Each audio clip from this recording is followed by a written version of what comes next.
If Love and Gogi is wrong, I don't want to be right. What would Socrates say to that? It tickles my fancy. Okay. Goosies. I don't have hair. Oof. You got Marcos. That's not. Wait. Yeah. That's true. You do got me. Get over here, Marcus. Let me look at you. They don't want it. Tobin and Leroy, ready to deploy. Had to hit it with a little journalism, but that was a decoy. Better have about me, boy. Okay, Leroy and Tobin, hold to the show, man. Stairs in the sauce with the show, and till then his half moon open. Some taco taste like a snowman. No proof I'm a lie about a motor. No proof. Like I always wanted him, I never hated him, I never traded him, and if I did, I never ever traded him. You know what is a star? Like another city, the driver's side floor. Gucci got large, so many more. 10 in the more, never a bar. 8, 10 in the more, 2 to the peak. Nothing to you, but it's something to me. Handsome as ever, and cute as can be. You can watch us on YouTube and view it for free. Ay. This one time for the Twitch. This one time for the text. This one time for the phone line. Whole time wondering what they gonna do next. You know, I just wish you guys would stop the quibbling. Morning, everybody. Morning. So, Leroy here with you. Hello, Leroy. What's up? How are you? I'm all right. All right. Need basketball to get back in the swing of things. Yeah, it's back tonight. We got it's late. I mean, if you want to stay up late for Lakers Hornets, you get a little Luka, maybe LeBron. He's questionable. I don't know. He was questionable for the All-Star game. He ain't questionable for A lot of people were pissed at him. A lot of people were pissed on Why? the late foul out from LeBron James. He's Because damn they felt- 40. Because they felt like like if you knew you weren't going to play, why didn't you bow out so somebody else could have gotten a spot? Aren't we making that assumption? People are making assumptions. That's legitimately what they're doing. They're making assumptions Right. that something felt a little off about LeBron James bowing out last minute. Really? Wow. Yep. Okay. I'm not one of those people. Listen, you know me. Me and LeBron, we have our thing. We have our past. But this I wasn't one of those. I was like, who cares? He's old. But people are upset. Leroy Kendrick Perkins came out and roasted him. Plenty of the pundits came out and roasted him. It's like, hey, it's not that you missed the game, but why not miss the game and give a chance for your team to get somebody else on their team? So I don't know. That's just one of those things. So let me get this straight. What we're leaving the All-Star weekend on is everybody mad at LeBron for not playing? 40-year-old LeBron. We're leaving the All-Star game with a lot of people mad, I think, at the state of the NBA. Mad at where the things are going, mad at the NBA. I saw yesterday Stephen A. Smith went on this whole thing about, there's no face of the NBA. It has to be an American. It can't be an international guy, which my immediate reaction to that was the sports world literally stopped for 2 days for a Slovenian guy getting traded to the Lakers. Like we all couldn't function. So I don't agree with that, but I do feel like everybody comes out of this NBA weekend frustrated with the NBA because All-Star weekend, for whatever reason, gets people mental. Like it makes people crazy. Oh, how are you behaving on an All-Star game? Dude, take All-Star games for what they are. Right. They're hocus pocus. They're not supposed to. Now, they should fix the dunk contest. I mean, that's like there came a time where MLB had to fix the home run derby, and they did it. They did it perfectly. They could fix that event. All-Star games, guys trying. I've never seen anybody try hard in an All-Star game ever. Like, right. And the one time that's my point. The one time I did see somebody try hard, Dwayne Wade broke Kobe Bryant's nose, and everybody was very mad at Dwayne Wade. Even though Kobe Bryant loved it. I love it. He's like, I love it. It's like, all right, well, Heat 5. Kick rocks. I'm like the only guy who doesn't have this like affinity for Kobe. A great player, but I was always a D Wade guy. And it's like everybody's got to be a Kobe guy. Aren't they different players though? That's the hard thing for me. Like, are they different players? I can think they're both great. Yeah, but Kobe won championships before Wade was even drafted. Like, you can't separate them and you put them in the same generation. Yeah. To me, they're different. To me, there's more. They're more same generation than different generation. Yes, I would agree to that, but I don't know. I for some reason in the order of things, there was a Bird and Magic in the era, I guess. Bird and Magic era, Jordan era, Kobe had a little shine there. And then I see Wade, and the one who I get mad for stealing Wade's shine is actually LeBron. I feel like LeBron stole MVPs from Wade. He Although, stole one MVP from Dwayne Wade. didn't for Kobe sure. steal a MVP from Wade as well too? No. The 09 one is the one that. But the thing that's funny about it is like Dwayne Wade in the height of the Kobe Shaq beef, like when everybody was going Kobe Shaq, the actual difference maker in all of it was Dwayne Wade, because Dwayne Wade was this 24-year-old force that had one of the two great back-to-back playoff runs. He got hurt in one of them, and then the second one, obviously, a finals for all time. So I don't know, but anyway, that was the one time I saw somebody try hard in a finals, and everybody got very mad at Dwayne Wade for trying hard in a finals. You mean All-Star game? I mean, an All-Star game. But anyway, so LeBron's questionable for tonight, and we'll see. We'll see if he gives it a go. But yeah, people are very. You didn't see that? I love the way people get mad over like injuries, right? Yeah, but it was also like his injury explanation was kind of flimsy. He's like, it's an ankle, foot sore, blah, blah, blah, blah, I mean, what is he supposed to say? We just didn't want to play in this goofy format. But maybe the guy's been playing for 20-something years. He don't get the benefit of the doubt? Like, if he says, I'm banged up, I can't play, right? Like, why are we treating him like he's 25? I don't know. I saw someone say that this guarantees at least one more LeBron year. Why? Because he would never go out final year and not play in the All-Star game. Do you think LeBron James cares though? Like, if he is very look at me, dude. I understand, but he was named to the All-Star. Is anybody ever going to say, man, I can't believe LeBron James didn't play in his last? Not that he is retiring this year anyway. Now everybody's going the other way. They think he's going to play another 5 years because Luke is there. Oh, great. But it's like, you can't keep doing this. Yeah, we keep thinking that he can't keep doing it. I would figure from his standpoint, like you're like, oh, what's the format now? He's literally been through every format. Team LeBron, team Giannis. Think about this. Let's put this in perspective. LeBron James has been playing NBA basketball for more than half of his life. Mm-hmm. So if I were to do that in football, I would have to play until I was 42. Yeah. Like it's unheard of. That what's Tom Brady? Yeah, but I'm talking about I played football, not quarterback. I played the collision aspect of the sport. All right. Leroy, put it on the crawl. Leroy Horde calls fellow Michigan Wolverines soft. Wow. No, I just said he plays a protected position.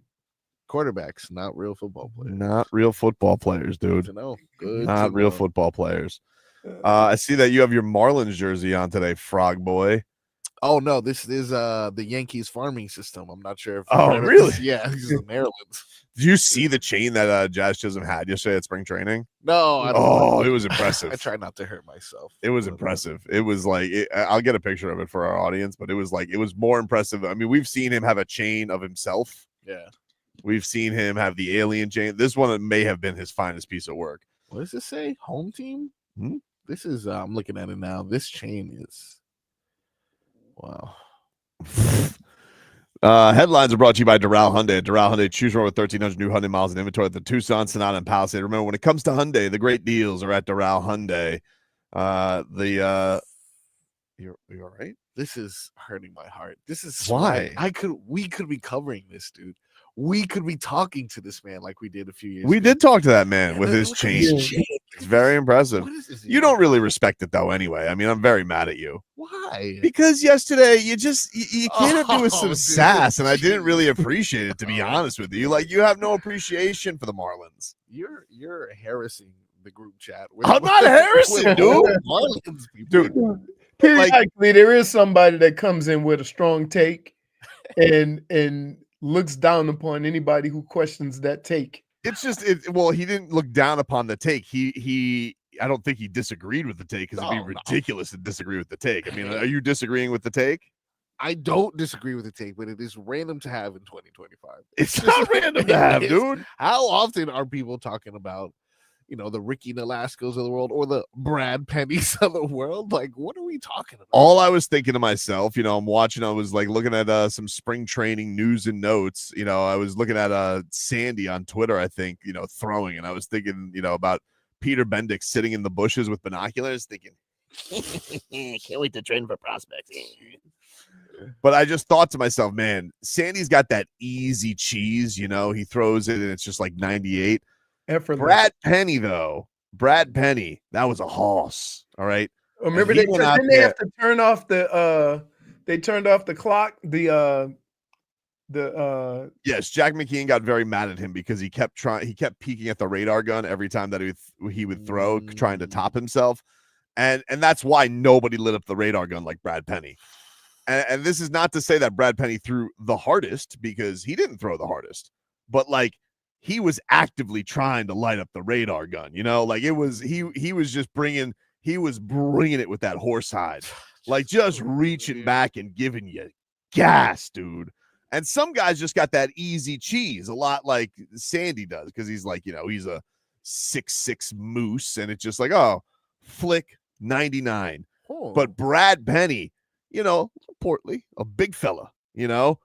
he would reach back and it was just like, here comes the cheese, dude. Nobody lit up the radar gun like Brad Penny did. He lit up the radar gun for sport. That's what he did. He in 2006, he averaged 93.9 miles per hour, which was the fastest fastball of all NL starters that year. What year was that? That was 06. Wow. Yeah. And he also threw the fastest fastball in 07. So that was that Dodgers Brad Penny? I'll tell you right now. I just had this stuff up because he also ended his career with Marlins. 06 was Dodgers, and 07 was Dodgers as well. So, look, the arm was on the way down by then. Nah, like he's just one of those throwback guys, dude. Like you throw Brad Penny out there, 6'4", 270. Wow. And he was just, and like, so he was basically built like Luka. Yeah, he was built like Luke, but like, dude, he just brought it with that cheese. I'm telling you, man. It's pretty amazing, dude. It's pretty amazing that we have to go to the Wayback Machine to get good baseball. I'm not even talking about baseball. Yeah, but I'm not even talking about good baseball. I'm just talking about like they don't make them like him anymore. Like a portly fellow, like all these pitchers these days. Who looks like him? Who looks like a Bartolo Colon? Where they're just reaching back. I got a second family I got to feed. Here's 98 on the black. He did. He have a secret family. Not Brad Penny. Brad Penny did not have a secret family. Brad Penny seems like a lovely family man. And I once got to go into Roundup for free. I snuck in with his entourage. See, that's why. Avoided his cover charge. He was Dodgers Brad Penny back then, though. Wow. That's amazing. I'm looking at all the Marlins. Was he traded for Paul LaDuca? Let's see. You know what Paul LaDuca does now, right? He's a horse racing analyst. Yeah. He's a horse racing analyst. Yep. Paul LaDuca, Guillermo Mota, and Juan Encarnacion. Ugh. I hated that trade. Okay. Can I just say this? Trade. Although LaDuca did come and hit a home run off the plane. And we all may have said that. That's pretty good. About all the trades the Marlins have made. Mm-hmm. When was the last time you said that was a good trade? Mm-hmm. I mean, it was a fine trade. They needed a catcher. Mind you, that was the year, Paul Pudge walked. Pudge went to the Tigers. So I understood why they made the move at the time. It just hurt my soul, Carl Pavano was having a really good year that year for the Marlins. Yeah. But Carl Pavano didn't have the cheese. No, he was that crafty. Brad Penny threw. He was crafty.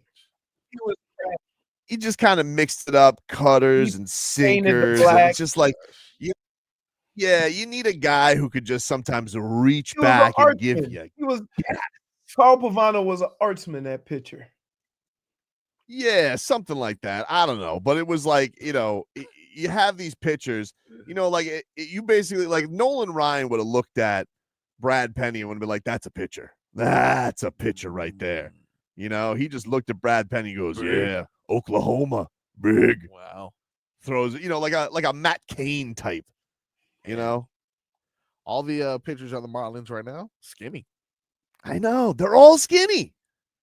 Because I think Leroy fat shamed the entire staff. That's true. That's true. Really? What? Yeah, he did it. Really? You finally We got still your way. we still got some uniforms fitting like sausage skins out there.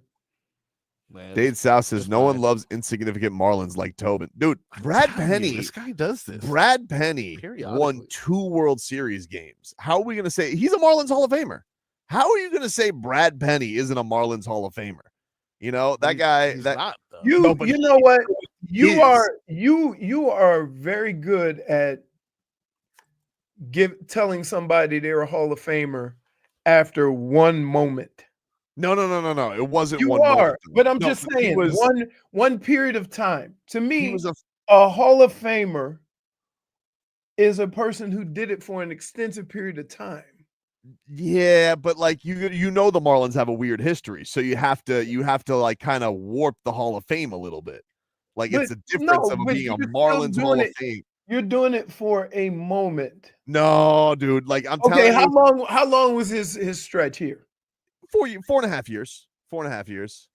4.5 years to be in the Marlins Hall of Fame? But he was Leroy. He was a staple. I know. I'm not saying. Staple. Listen, you don't understand, Brad Penny. I'm not saying what you're saying is not accurate. But what I'm saying is, name another Hall of Fame anything that did it for 4.5 years. Josh Beckett. Would Josh Beckett be in the Hall of Fame? Here? Yeah. Starting pitcher. I like that. They're both starting pitchers. He played a little longer, did he? No, not really. Oh, Beckett was the guy, dude. But hold on. Josh Beckett has the most famous pitching performance in franchise history. Yeah, he does. But again, complete game shutout. I'm not saying, how can you not have Josh Beckett in the Marlins Hall of Fame? I'm not saying these guys weren't great. What I'm saying is you make them a Hall of Famer based on moments and not careers. But the yes, moments, you are. But you have to take Marlins cheapskateness. But and you have to look at it you almost have to look at it like a college run. Like you're a Michigan Hall of Famer, right?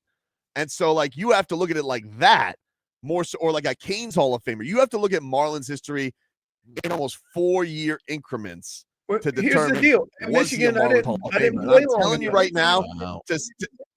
Okay, but to tell you, but most college, whether you played long enough or not, college careers are going to be based upon whether or not you had a 3 to 4 year stint. Does that make you a Hall of Famer? Marlins history has to be looked upon the same way. And I'm telling you right now, if you have a Marlins Hall of Fame without Brad Penny, you don't have a Marlins Hall of Fame. I mean, his number's not even retired, though. They've given it away every single year. Doesn't matter. They don't have any numbers retired. They have no numbers retired. So your point is nobody's been here long enough to be in the Hall of Fame. Sorry. He also switched his number. I believe he went from 28 to 31. 31, yeah. So, with 31 Brad Penny, that was a mature Brad Penny. Oh, That's yeah. champion Brad Penny. Ooh. Maybe the 28 was too small. It's possible. But No you're still, no matter what you're explaining to me, 2 championships. you're explaining moments. Mm-hmm. Right? You think, 35. let me ask you, you think Jimmy Butler's number will get retired? I don't want to have this debate. We don't have enough time, but of course, we can get into it if you want because we have 15 minutes of heat. But of course, it should. It won't for like time because time's gonna have to pass, and this is what Tyler Herro stirred everybody up in a tizzy. But of course, it deserves to be up there. It's ridiculous to say otherwise. With no championships. Yeah, but it's okay. Like he took them very, very far. Like it's not like he was out of the first round every single year. No, but every night he brought the cheese. He did bring the cheese, dude. I'm telling you right now, if you disrespect Brad Penny one more time, it's just Brad Penny. No, dude, don't do that. Why are you let you fighting about Marlins?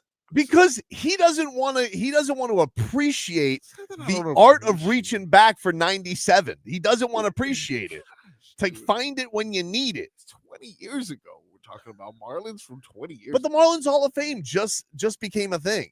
And you're telling me right now, oh, he doesn't deserve to be there. And I'm like, how can you say, you guys care about championships so much?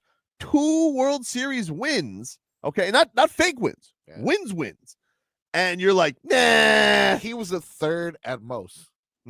I don't know, maybe third, fourth most important pitcher on that line. No, that's ridiculous. Josh Beckett. Yep. Dontrell Willis. Not as good in the playoffs, though. Whoa! Dontrell lost it a little bit once we got to October. You're not disrespecting. I'm not disrespecting, but he got sent to the D bullpen. Train. You want to talk about cheese, the leg kick. He's at worst third. Okay. At worst third. Unless you want to count like a bullpen guy. So 3 pitchers for the same team? You got to put But them in the Hall a of Fame? rotation for all time, Frog Boy. Were they friends? I got to tell you, Tobin, What? this is a tad bit much. No, it's not a tad bit much, February dude. 19th. Third most important pitcher on a championship On a championship team, a pitcher? What do you mean, dude? But that doesn't put you in the Hall of Fame. Yeah, it does. So hold on, let me get this straight. Dontrell Willis gets to be in the Hall of Fame? Yeah, D-Train. Mean, dude. D-Train. Brad Penny was better than Dontrell. I don't know. No, Dontrell should have won the Cy Young. And he hit well as well. Yeah, that's true. Come on. That's true. Come on. Brad Penny, though, sneaky good hitter. Sneaky good hitter. Sneaky good hitter. He had a couple of tater tots. Doesn't it make you wish that they eradicated the DH? I miss a pitcher who could hit. Right. Pretty good. Who were those guys? Brad Penny. You had Dontrell Willis. Who was that dude for the Giants? He could really rake. Oh, yeah. Hoss. Bumgardner. Dude. Yeah, he could drop bombs. Jose Fernandez. Jose Fernandez could hit a little bit. He got in Jose trouble Fernandez. for hitting the bomb and pimping his walk. Yeah. Stupid Mike Redmond.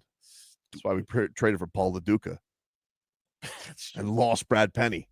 That sucks. Got Juan Encarnacion. I would say, though, for Penny, there were some years where he probably had to take his clothes to the dry cleaners and he probably had to have it alterated because, he fluctuated up and down a little bit, Who was the longest tenured Marlin? What? Like, who is there anybody that put 10 years in with the Marlins? Probably Castillo. Ooh. See? But again, like you're looking at it like from a standpoint of you're looking at it like all other Hall of Fames, which is your mistake. Like to look at the Marlins Hall of Fame the same as every other Hall of Fame is like to look at it like Yankees Hall of Fame or with like DiMaggio and Mantle playing for 15 years. Like that's silly. That's on you. But they didn't start off letting people in their Hall of Fame after 5 years either. Dude, they've retired like every number. Like, let's be real about the Yankees. They're a little bit willy-nilly with retiring the numbers. I have the answer to the question and that's great. I was trying to start a live read. That's true. You were. Well, go ahead. Do you one that? No.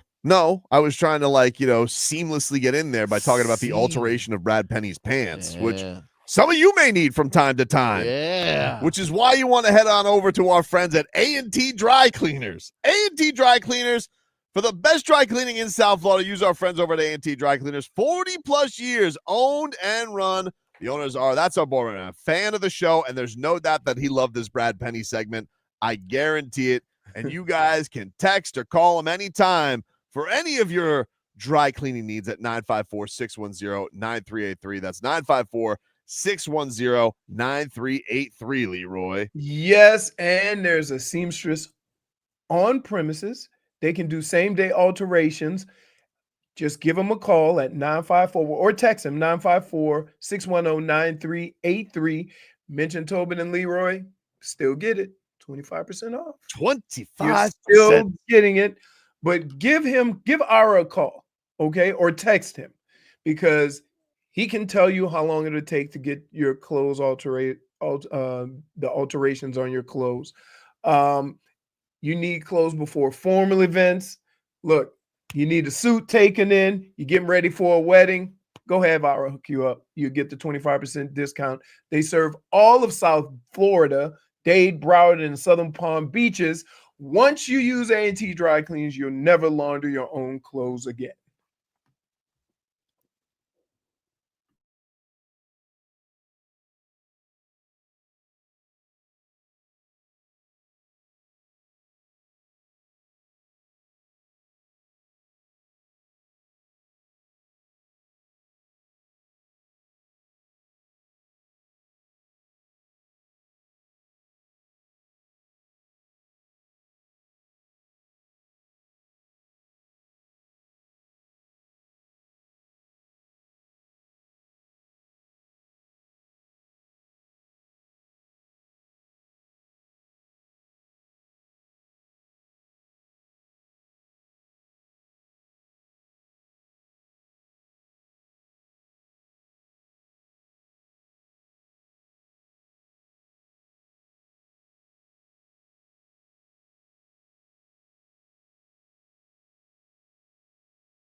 15 minutes of heat here for you on 560 WQAM. Mhm. Take you guys up until 2 here on the program. 15 minutes of heat brought to you by Hollywood Kia. At Hollywood Kia, the #1 Kia dealer in all of Florida. Get the star treatment. We want to see you in a Hollywood Kia. Visit them online, hollywoodkia.com. Heat will be back in action on Friday against the Toronto Raptors. As I miss them very much, even though they hurt my feelings. I do have a little bit of withdrawal, so I cannot wait to watch the Miami Heat back on the hardwood against the Toronto Raptors, and hopefully, Spo is coming out of the lab with a plan, with a mastermind to get this team to stop blowing leads. Hopefully that's the case. We get Andrew Wiggins a little bit more comfortable. Maybe he's a little bit more settled down. That was pretty crazy. He just had a kid and all that type of stuff. So everybody comes into this situation a wee bit more comfortable, and Miami can get going a little bit and maybe make a climb on this bottom of the East, which is not very impressive, but it's just. We say this every year about the bottom of the East not being that impressive while ending up there at the end of the year. Yeah, okay, but Leroy. Yes, we do say it at the time every single year. I mean, maybe it's time to accept. Maybe it is.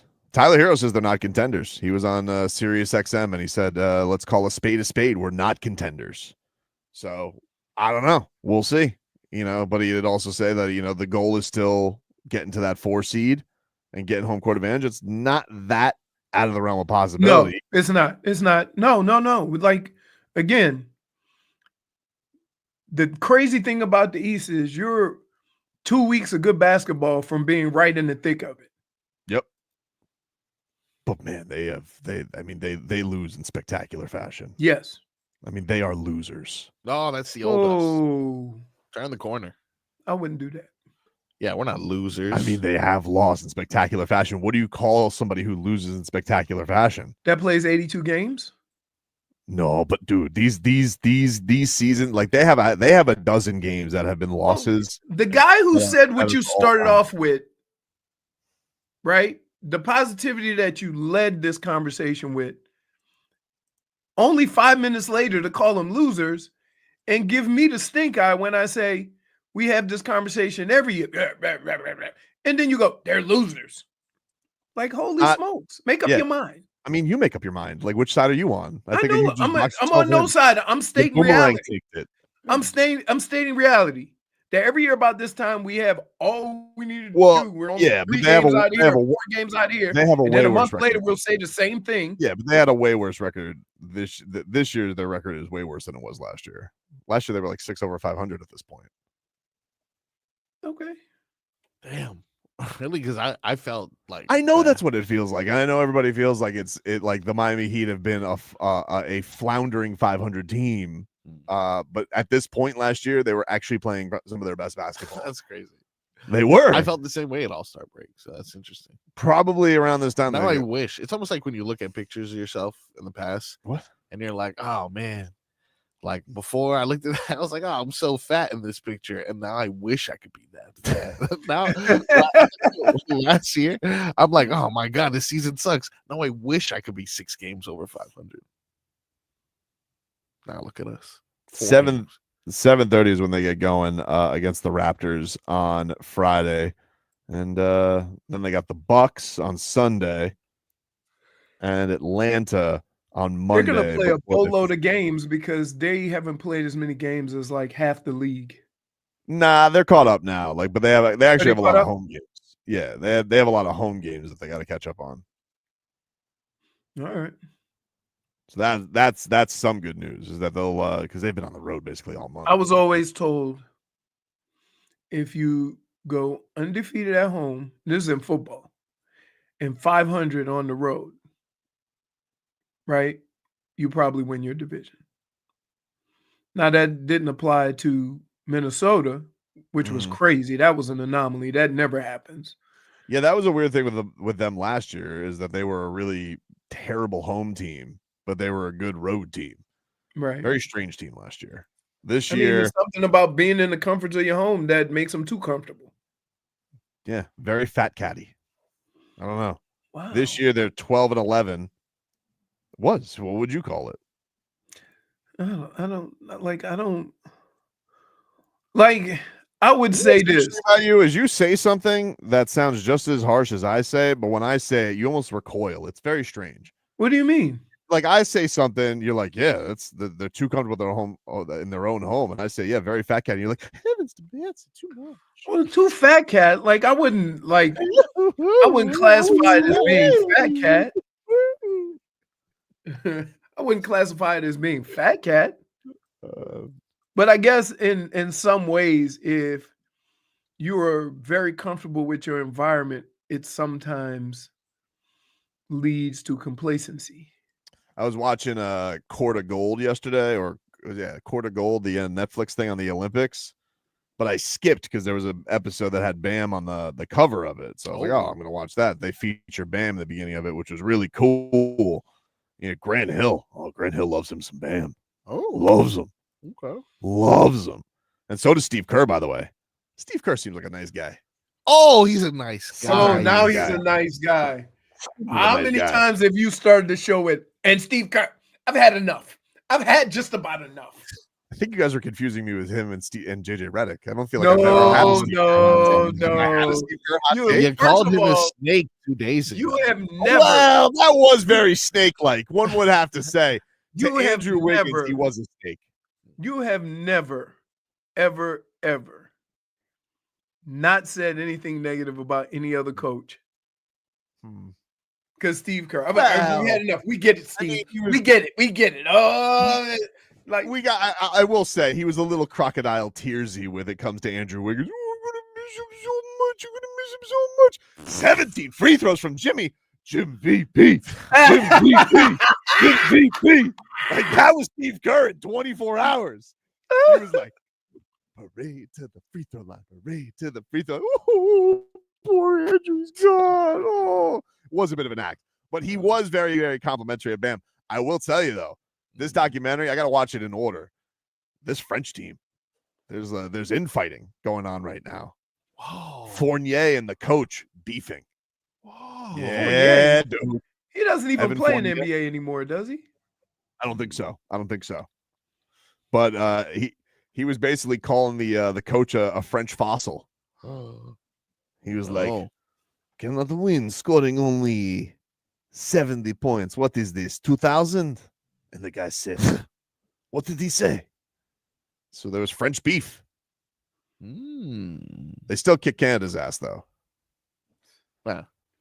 So I'm going to go back and watch it. It seems really good because apparently the Serbians are wild. I got to check this out. I always ask, is this watched by myself or is this couple friendly? Is it like super basketball? No, I would say it's more behind the scenes. Like it's a lot more. I saw a lot more talkie than basketball, you know? Okay. All right. Okay. A lot of different cultures. Nice. Okay. So you're saying I can trick her. Maybe. I don't know. You get to see, it takes you get to see Bam's childhood home, and then they got his mom mic'd up during the game. That was pretty goosies. Okay. Yeah, that's good. You know? Yeah, I like that. And then they show a scene of Bam playing dominoes, and I'm pretty sure when Leroy watches the scene, he's going to call him a cheat. We're familiar with his work. We're familiar with his work. It's actually funny because he actually uses the term. He goes, "Yeah, with dominoes, we got our own rules." Right.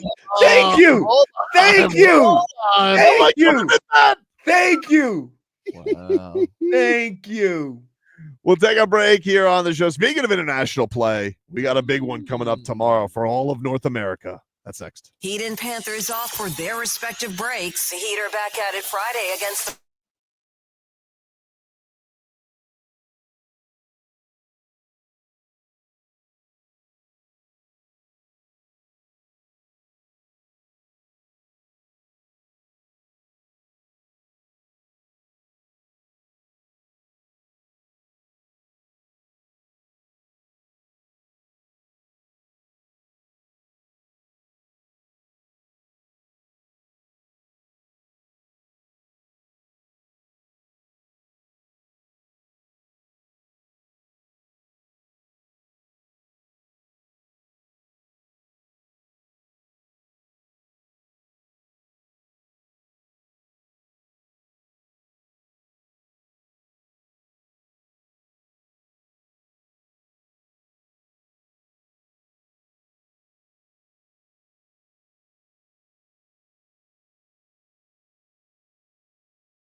Welcome back, everybody. Welcome back. Tobin and Leroy here with you. 560 WQAM. Let's get to the road to repeat here. Brought to us by our friends over at Celsius. Hockey fans, don't sit this one out. When it's game time, make Celsius a part of your play and get that energy up. Game day is fueled by Celsius Essential Energy Drinks, the official energy drink of Leroy's muted, guys. Not it. Your Florida Panthers. Oh, there he goes. I already got mine. What flavor? Samesies. Cherry cola. Cherry cola. Oh, you got cherry cola too? Yeah. Oh, cute. What? I got nothing. Those What do you playa have? vibes, man, are falling off the shelf quick. Don't What do do you got? Fly vibes. Okay, yeah, real Swamp vibes. Swamp vibes. Horrible. Oh man, this is gonna be a fun one tomorrow night with 8 o'clock TD Garden, USA and Canada for the Four Nations Championship. We are awaiting to see if Quinn Hughes is going to be making his way for Team USA. He, the captain of the Vancouver Canucks is already in Vancouver practicing, so to have him fly to Boston on the slight chance that he plays, I think is still up in the air, at least as of yesterday. But certainly would be some great reinforcements. Charlie McAvoy got hurt in the last game and is out with an upper body injury. So, and with possibly like an infection or something like that. That was pretty crazy. This hockey thing has been pretty badass with seeing how hard these guys are playing. And Matthew Tkachuk's got to play in 2 days. Yeah. Like, he's just throwing all caution to the wind. He's probably going to have to, like, are we starting off with a fight again? You think this is happening, Leroy? Or do you think they're going to come out with a little bit more restraint from everybody? You got to I start. think it's the same thing that usually happens in like the same thing that usually happens in like playoff basketball. Like they may have a fight early on, but when it gets to like game 7, they ain't in there for the foolishness. Yeah, but does feel like there's a little bit more of a personal But edge. Here's the caveat. There's 2 Tkachuks involved. Yep. I can't rule it out, but I'm just saying, like Matthew Tkachuk, you can say what you want about him. He always seems to be full aware of the circumstances and what's needed. So if they don't need a stupid penalty or foul, he's not the one that's out there doing it just for the sake of being, for example, Draymond Green. They are good to go. I know there's been some people were questioning. They were both a little bit banged up, but it was reported today that they're going to be good to go for this game. Not surprising. You'd have a hard time imagining that they would ever miss this opportunity if they were able and willing to go. And Emily Kaplan made a great point. Like he played in the Stanley Cup with a cracked sternum. Yeah, I was like, yep, that's about right. So he's he's going to go out there. He might have a bald eagle on his shoulder as he walks into the arena. You don't know with Tkachuk. right. Could just be a red, white, and blue suit. He could come in looking like Apollo Creed. Who knows? All bets are off for him. And all of Boston's gonna have to be like, all right, I guess we're rooting for him this time. He basically owns your building anyway, so it doesn't matter, Boston. Just give in already and root for him. That's how it's gonna roll. 8 o'clock tomorrow is where we get going, and we'll see if America can take this home after looking fantastic in this tournament. They put it on Finland. They whooped Canada in a really great back and forth, and that Sweden game, not a true loss. No, I mean they Not a played true a loss. lot of guys. So we'll see A lot of guys. We'll take a break here on the show. When we come back, our Tua. They already made a decision on something. That's next.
It's time for our Tua. It's our Tua. It's our Tua. It's our Tua. Tua, Tua, Tua. Tonga Vailoa. Not Tua Tagovailoa. A for effort. Dolphins quarterback. Tua. It's our Tua. It's our Tua. Tua. Tua, Tua, Tua. Tua, Tua, Tua. Can go to hell. Tua Tonga Vailoa. Dolphins quarterback. Daddy loves you guys. Our Tua with Tobin and Leroy. Check the history of food. Hour 2 of the program, ladies and gentlemen. Tobin and Leroy here with you, 560 WQAM. Want to let you guys know we got Jason Aldean bringing his full throttle tour to the I Think Financial Amphitheater in October. Keep listening to our show. We got a pair of tickets to give away today for that show. It's a Live Nation tour. Let's get to headlines here, brought to you by Doral Hyundai. At Doral Hyundai, choose over 1,300 new Hyundai miles in inventory at the Tucson, Sonata, and Palisade. Remember, when it comes to Hyundai, the great deals are at Doral Hyundai. We'll talk later on this hour with Peter Pratt. We have regathered him, so he will hop in later on this hour. We'll talk some fish with him. The spring training is underway. But as far as headlines are concerned, the Dolphins, according to NFL Network's Cameron Wolfe, the Dolphins are going to let safety Jevon Holland test free agency and do not plan to use the franchise tag on the Snowman. There's a couple of things here. No, Leroy, explain it. There's a couple of things here. It kind of has the same feel of the Christian Wilkins deal, where he played and now they really don't feel like they can afford him. Mm-hmm. What? But the thing that bothers me is if I'm Chris Grier and there's questions about how I draft or whatever, you're not helping your cause by getting rid of all of the guys you drafted. Nope. And so you got to have some, staples, some guys, some young guys you brought in. They playing all these contract games with the guys they drafted. That usually doesn't end well. No, it doesn't. I mean, it bit him in the ass last year with Andrew Van Ginkel. Certainly, even at a much look, the Wilkins thing was a pretty public thing for a couple of years. We kind of knew where that was going. Jevon, it's an interesting one because, I think by most people's eyes, it wasn't his best season, but I still think there's a lot of people that look at him and be like, oh, he's 24, 25 years old. He is obviously got a lot of dynamic talent. He has been playing banged up. I mean, he had the year where he had the 2 knee injuries. Last year he played with the thumb and some other stuff. There was some questions about whether or not, did he lay it all out on the line during certain seasons because he was making business decisions. I don't know. But I do think that the guy's not a bum. And again, you're going to probably get nothing for him. Right. That's my you're point. going to end up losing a guy who definitely was a good pick. And now we're at let's think of all the guys. So we got Jevon Holland, Minka Fitzpatrick you traded, Christian Wilkins walked, Van Ginkel walked because you didn't want to give him $10 million. Who else? I mean, Noah Benogany played a lot for the Commanders last year. No, right. So there's just, and they what's the point? Don't have any draft picks then. Yeah. It seems like they're costing you more problems than they're helping. But that's the thing that he's like, look, Chris Grier very clearly has a comfort in the known quantity. Like, he likes making the home run cuts. He likes making monster trades. That's what he likes doing. Right. And I think from his standpoint, losing another guy from this young defense is disappointing, because I think my thought is he's going to go somewhere else and he's going to be Ed Reed. He's going to ball out. Right. But my whole thing is that part of the reason why you can question his drafting is because the players that actually pan out aren't on your team. Yeah. Yeah. I mean, I think just his running of a team right now is in question. I think that's what everybody is looking at and being like, can this guy was basically like, all right, he tore it down to the studs. And, you know, it was like, oh, that's cool. I need that. But then also, man, be really cool if I had a waterfall fountain that was in my foyer, you know, like, Right. and it's like, well, don't you need a kitchen sink? Nah, dude, waterfall. I'll just wash my dishes in the waterfall. That's pretty much. So now you have, and if it's not proof now, it should be in the future that if you don't have an offensive and defensive line, you can't win. And we have all the skill positions you could ask for.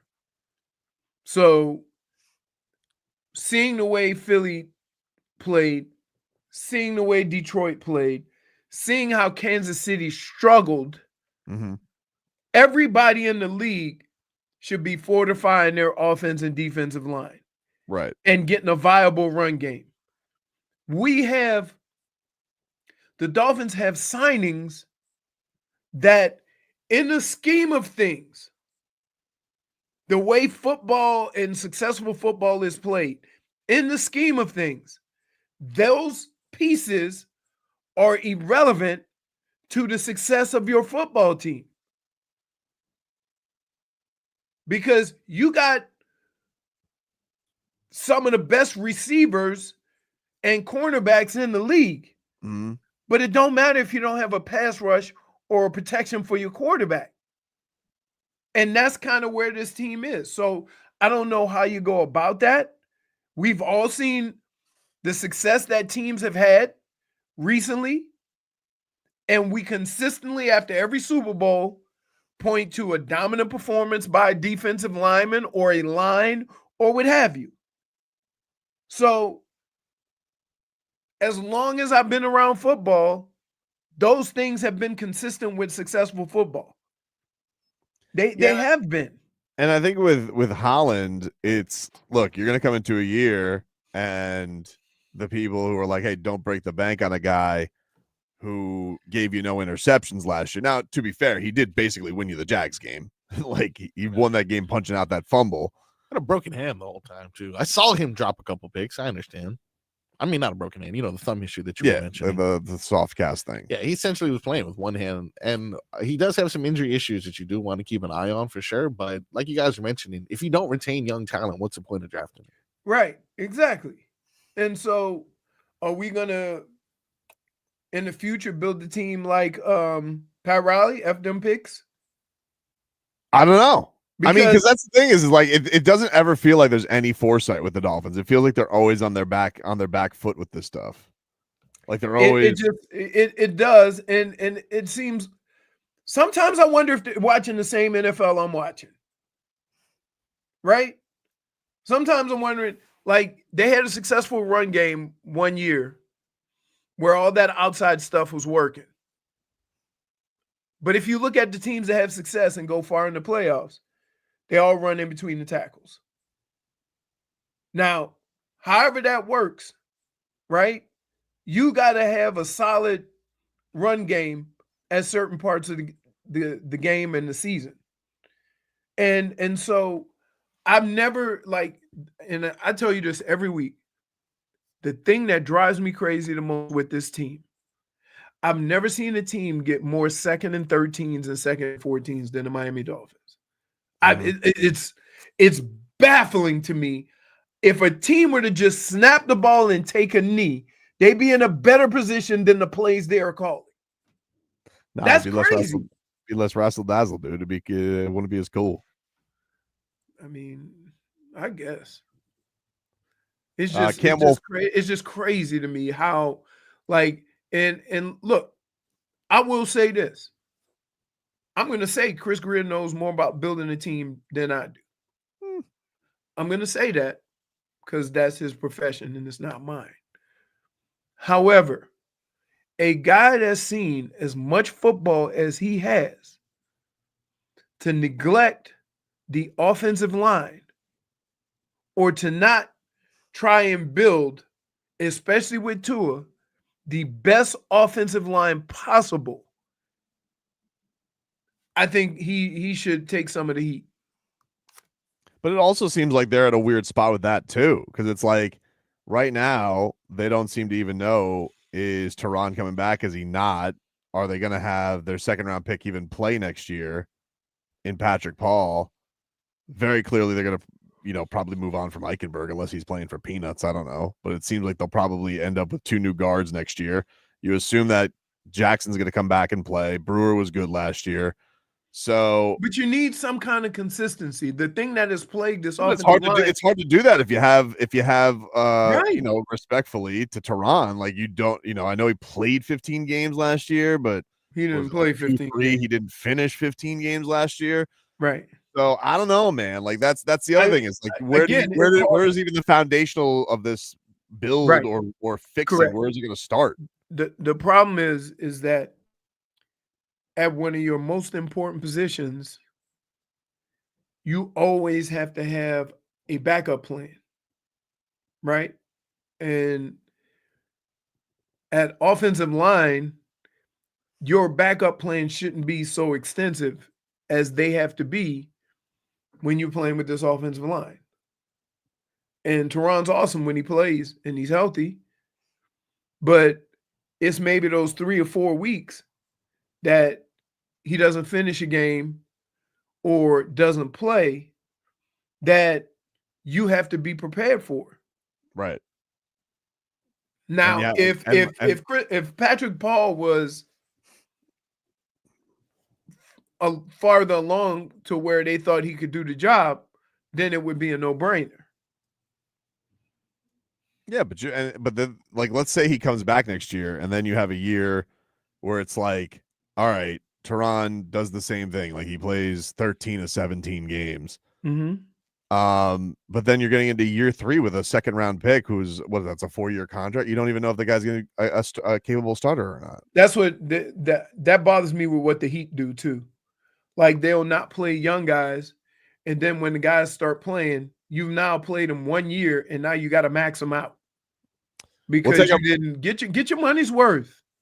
We'll take a break here on the show. Back with more after this. Heat and Panthers off for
Welcome back, everybody. Tobin and Leroy here with you. We got a contest for you. The Slam Dunk in Vegas. Travel and accommodations for one winner and 3 guests to Las Vegas plus $20,000. It's easy to enter. Just download the free Odyssey app, log in or register for an account. Listen to WQM or any participating station. You listen each day for a minimum of 1 hour for your entry. And you can do it every day. The Slam Dunk in Vegas for your chance to win. Just listen to WQAM on the free Odyssey app. Travel dates are March 17th to the 22nd, 2025. When in Las Vegas, stay at the Circa Resort and Casino, Las Vegas's premium sports viewing destination, and visit the biggest March hoops party at Stadium Swim. This is a national contest. Speaking of, by the way, I found this kind of interesting. Speaking of March Madness, the Canes are, I'd imagine, not going to March Madness. It's been a tough year. Coach L walked away.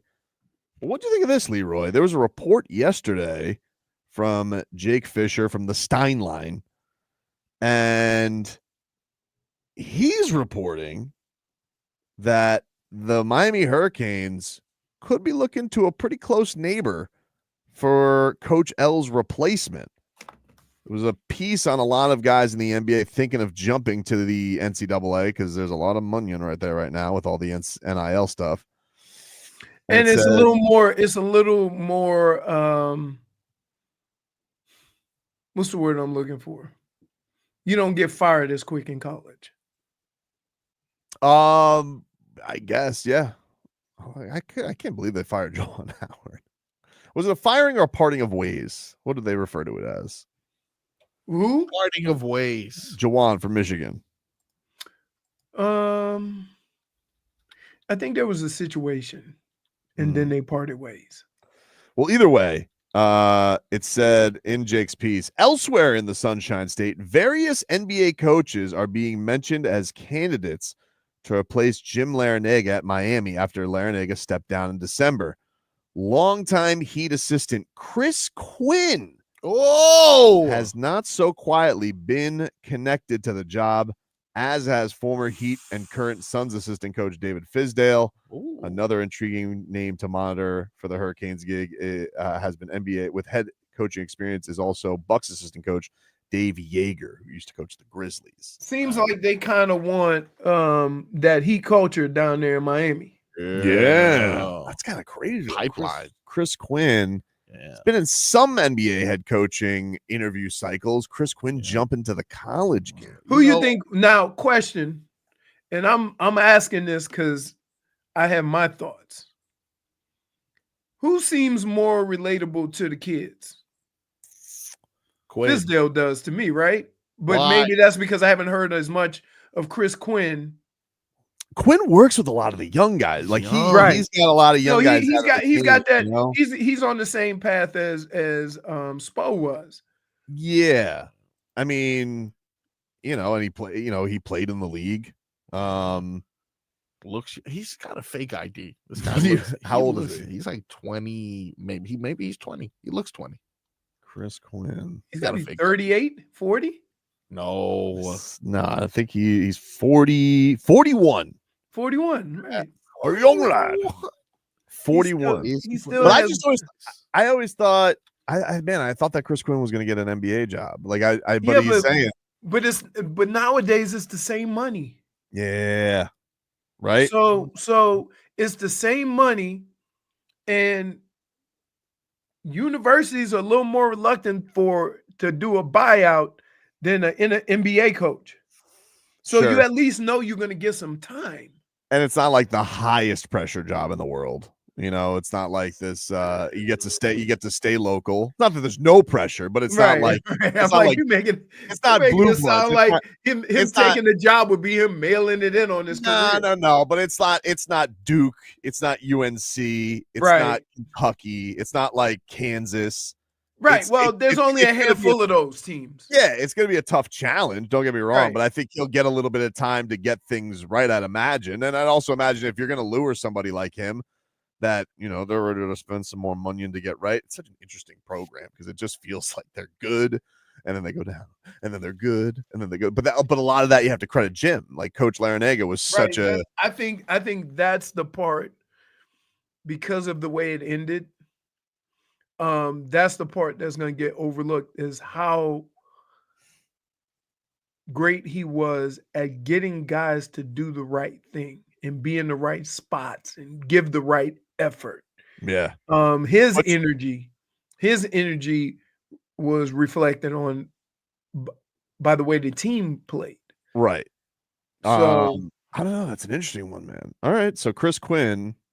but could I would like to see Chris Quinn get a job. And to be honest with you, the Miami job would be great because he still have his home base. Right. You get to be home. And you have somewhat of a support system to get into coaching, to True. head coaching. Yeah. Now I don't know how. The thing is that I don't know how he deals with the recruiting aspect and the NIL aspect of it. But as far as coaching, Everybody says he's ready. Like everybody in that Right. organization says he's the guy. The players, Spo. When Spo was away, he's the guy who took over. Yeah. Everybody says Chris Quinn's that dude when it comes to Frog this. Boy. What? Me.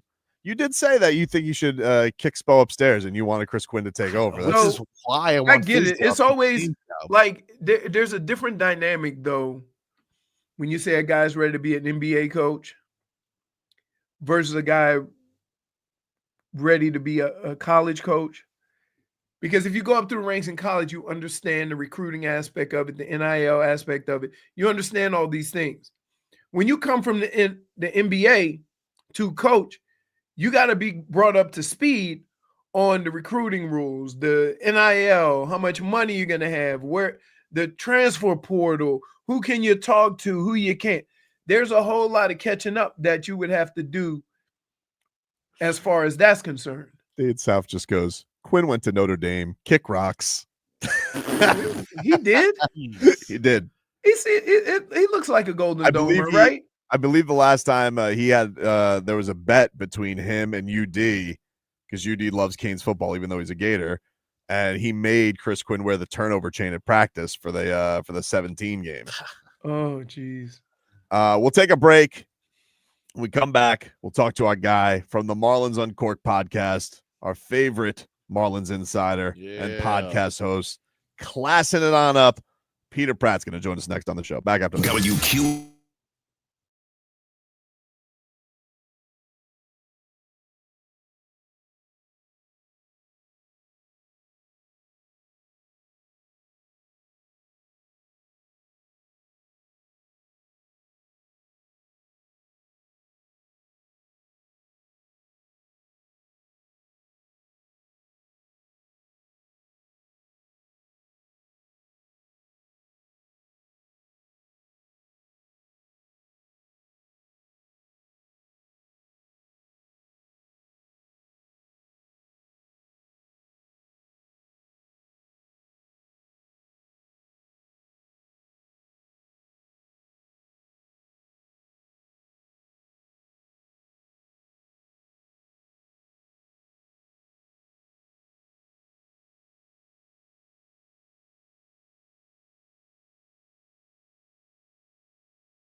welcome back, everybody. Welcome back. Tobin Leroy here with you.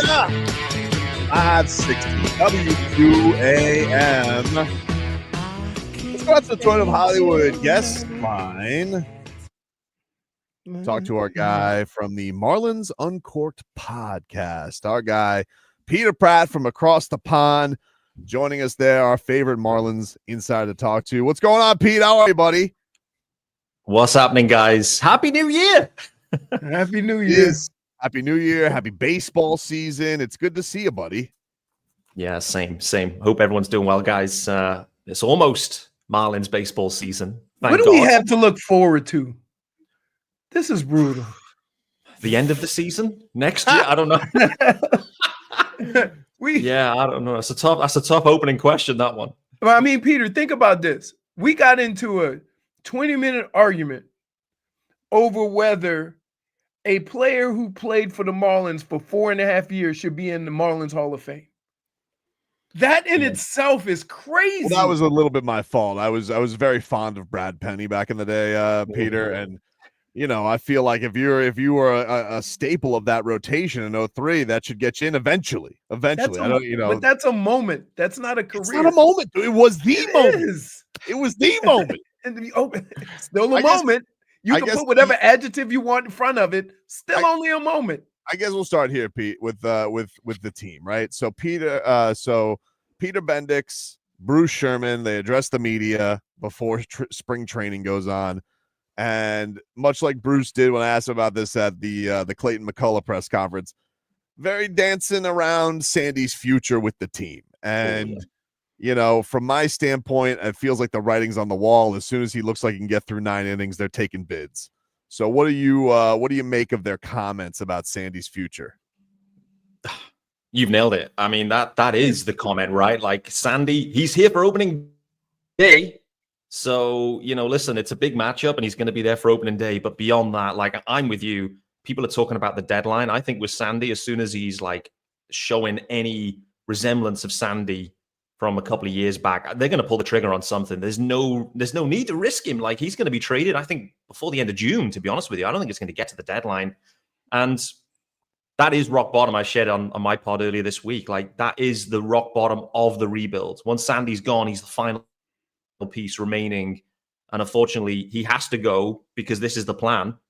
A lot of the fans won't agree with it, and it will hurt a lot of fans. So it's going to be sad to see Sandy go, but man, what a part of the Marlins organization he has been. I think this is his 5th opening day start. I mean, thinking about like Hall of Fame candidates for the Marlins, like Sandy's right up there for me. He has just been an absolute stud for the past 5, 6, 7 seasons with the Marlins. So it'll be sad to see him go, but This is the spot the Marlins are in, which is a painful spot, but all you can do is embrace it somehow.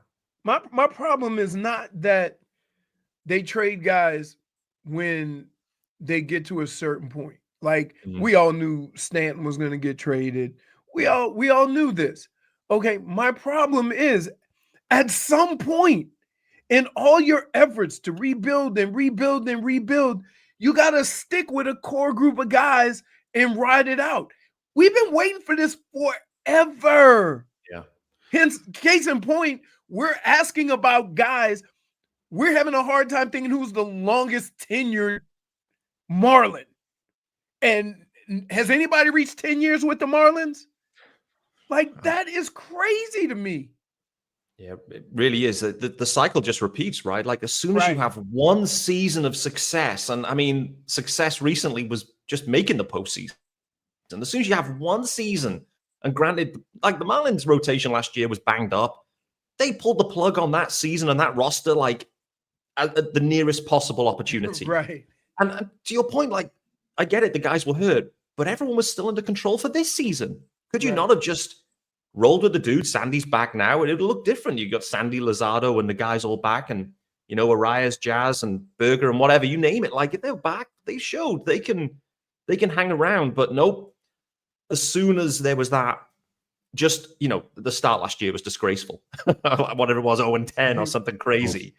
As soon as that happened, like, Peter Bendix was like, great, I now have the green light to blow this into smithereens. And that's what he's doing. And that's what he wanted to do. I think he wanted to do it in the offseason, but needed for the Marlins to start slowly. As soon as they did, then he was ready to go. But man, it's painful. It's painful. We just want some sustained success. And that's kind of Bendix's message to everyone is we have to do this again for sustained success. But man. But why? I'm sorry, but just from me being around the Marlins and watching the Marlins, there's nothing about this franchise that has ever been sustained for a period of time. I mean, even when they were at the highest of highs, soon as the season was over, nope, we can't do this another year. Yeah, agreed. They're like anti-sustainable. Like it's the opposite. Whatever sustainable is, like the Marlins are the opposite of that situation, and they seemingly seek that. If there's any glimmer of hope, let's blow it up, baby. That seems to be the approach. So, yeah, it's definitely going to be a developmental year. Those comments, though, like you're talking about it, Tobin, about the comments from Bruce and Peter Bendix, boy, oh boy, there was some really fun sound bites out of that. I mean, 8 minutes. Dude, I mean, Bruce Sherman was on fire. That's the thing, man, is like, Peter, and I don't know how you feel with this, but it's like with this regime, and Peter Pratt joining us here from the Marlins on Court podcast on the Toyota of Hollywood guest line. Shop over 2,000 Toyotas on sale at one location, Toyota of Hollywood on 441 between Hollywood and Sharon, toyotaofhollywood.com. Bruce is such a weird thing because it's like, I hear Loria in him, but he's kind of like Loria almost without the bombastic personality. And I think the thing that's interesting with this build with him, being at the helm, like it was Jeter. So obviously Jeter's got baseball gravitas, even though I thought he was a bit of a buffoon. It's Derek Jeter. So it's like, you're going to command the room in some regard. Then it's like, okay, then we go to Kim. And now we have this guy in Peter, who it's like Peter Bendix, who like, it came from the Rays. Obviously, that's a storied program on how they build things. But it's almost like, it almost feels like we're floating in space, man. Like at least when Loria and Sampson and Bindfest and Hill were here, it's like, I knew who did what. I knew who to be mad at. I knew, what the thought process is. And it's like, here I'm just like, I don't know, maybe Peter Bendix is good, but I don't know, because it's like, I thought Kim Ang was good. And then they're like, nah, she's out of here. So I think that's the thing. It just feels rudderless at this point. Yeah, it does. It definitely does. And I mean, I get it. I get their approach. Like Bendix and the Rays, like they've shown what's possible in this small market situation. Or no, I mean, small market's unfair because, like, listen, Miami is not a small market in any sense. So it's a big market, but you have an owner that's trying to run it as a small market team. That's the kind of difference here. But that's what's being presented there. But Kim Ang's way brought a postseason run. They caught lightning in a bottle, and Kim Ang, man, she swung some incredible trades. She, upgraded that big league lineup, and that's what as a fan, I'm all in on the big league product. I don't care about the low A team or anything like that. I'm just not interested in that. I want the big league product to be good, and if it's good, I'm all in. And I think, unfortunately, from the fans, it is rudderless for the fans at this point because there's no big league product. It's a big problem. So getting back to Leroy's original point, like, is there something on this team that you're like, all right, I'm going to grab into other than Sandy's comeback and Yuri's comeback, or is it Norby? Is it somebody coming up who's going to be right up in a couple months? Is there somebody you're like, all right, this is what I'm going to sink my horns into here, and this is what I'm going to be excited about as a fan? I know. I've been searching for this guy. I've been, who I'm drawn to. I look back, like, who are my favorite guys? I've been, most recently Jazz Chisholm Jr. I'm looking for the next Jazz because those are the dudes that excite you. And I'm looking around. I'm just struggling to get super excited by any of the guys. So I'm hoping that someone's going to emerge, some personality that I've yet to see. To be honest with you, the guy I'm most hyped about overall, off the offensive group anyway, is Dane Myers. I don't know why. In the small sample size we've seen, Dane's been fine. I think I just want him to be good. It's a bit like my Brinson thing back in the day. I just wanted Lewis Brinson to be good. And, he hasn't got the prospect status and the trade history of Brinson and whatever, but I just want Dane to be really good for no real reason. And so I hope it's Dane. A lot of people are talking about Norby, and I get it. There's a few guys. Someone's going to ascend. Someone is going to come from this, like, AAA, quad A group and become a big fish in a very small pond, to be honest with you. So someone is going to emerge. I don't know who that is. I'd love it to be Dane Myers, to be honest with you. I'm with anybody at this point. Like I remember the years. Look, I remember Dan Ugla. Like was like who? How do you say his name? Like it became the joke with Tommy and Rich. It's like his name is Dan Ugla. Like it can happen where it's like you think a team is going to absolutely suck, and you get to be in love with certain guys. Like it's not impossible. Cody Ross was a cast off and became somebody that the fans really were attracted to. Mike Jacobs, Corey Cantu. So I'm not saying it's impossible. It just feels like, man, you want to talk about just what we've been bereft of with it, where it sucks that we lose Jazz Chisholm. At least Jazz Chisholm could hit tater tots and had a flair for the dramatic, and so did Berger. And they're just like, nah, see ya. We're gonna strip it down even more. So I'm just hopeful that somebody can make this a watchable product. But it's like when I hear Bruce Sherman talk about, the buzzwords of we're going to be defense and we're going to be hustle and speed. I'm like, that just is translation. That sounds like no talent. Yeah, we got no boppers. I mean, if they're going to do it like Tampa did, then isn't that more reason to keep Sandy? I mean, if you say we're going to be defense and we're going to be, that means you better have a unbelievable pitching staff because you're not going to score. So doesn't that lead to we're keeping Sandy? Nah. I mean, based on what they're saying, right? That's what it sounds like. Because when you think of those Tampa Bay teams, that's what they did. They pitched well. Dude, he's already scouting prospects. I guarantee it. He's already got like a dozen AAA, AA guys. He's already got his heart set on. He's like, gotta call up whoever and just be like, what do you think of this? He's already got the names in mind. That's how gone Sandy is, Leroy. I think I would feel better if what I'm hearing was consistent with what they were doing. Mm-hmm. So, like, when you talk about defense, means you're not going to get anybody, you're not going to hire bats. You're not going to buy any bats. If you're going to be good defense, it starts with pitching. But we all know Sandy's out of there.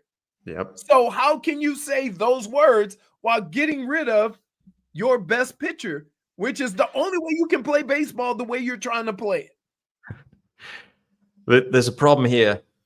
The Marlins are about to be way down in starting pitching. They've either traded them or they're hurt at the moment. They have no defense. Whatever Bruce Sherman's saying, he's wrong, by the way. Like the Marlins, the defense aspect, they're going to be bottom third of Major League Baseball in defense. They have no talent in defense either. They've got no sticks with any power. Like, it's really not looking good for this year. But the one thing, there's a couple of things that Bruce Sherman has really called out that it's unquestionable. The Marlins now have the second biggest weight room of any Major League Baseball. That was the thing he was calling out. I was like, wow. Wow. We're getting those guys stronger. Ain't going to get them to hit more home runs. They may not be able to hit home runs now, but after this second biggest weight room in all of Major League Baseball, there is going to be a power surge out of the Marlins. You need to give it at least, 6 to 12 months for the weight room to kick in. I don't know. I'm baffled by this. I'm baffled. My favorite thing, though, with all that was like, wait, so he had probably in his mind wanted to say, we're going to have the biggest weight room. But then somebody in the league was just like, wait. How big is their weight room? Too much. We'll go second biggest weight room. Yeah. There's no shame in being the second biggest weight room. They realized it was an extra like $57,000 to get the biggest. And Bruce like, no. I'm not signing off on that. No. We're going to go the second, which is fine. Peter, how about this? Have you ever heard an owner brag about all the money he spent outside of the baseball team? He goes, you guys don't realize how much money we're spending. I'm like, we don't. It's not showing up on the field. But, I mean, the brags from Bruce Sherman in those 8 minutes were, it was a lengthy list, no doubt. The weight room, he was talking about one of the biggest front offices, all of these things. Like, these are the things the fans don't care about. They care none of this. These are just it's an operating expense. That's the cost of doing business in baseball now at this point. Right. This isn't an add-on, a kind of shiny add-on. This is just what's required. Look, whatever I know, whatever they have spent, like I don't know what it costs to run a team. Something tells me when they don't have to pay Sandy his $16 million by the end of the year, it's gonna make good for whatever the weight room cost.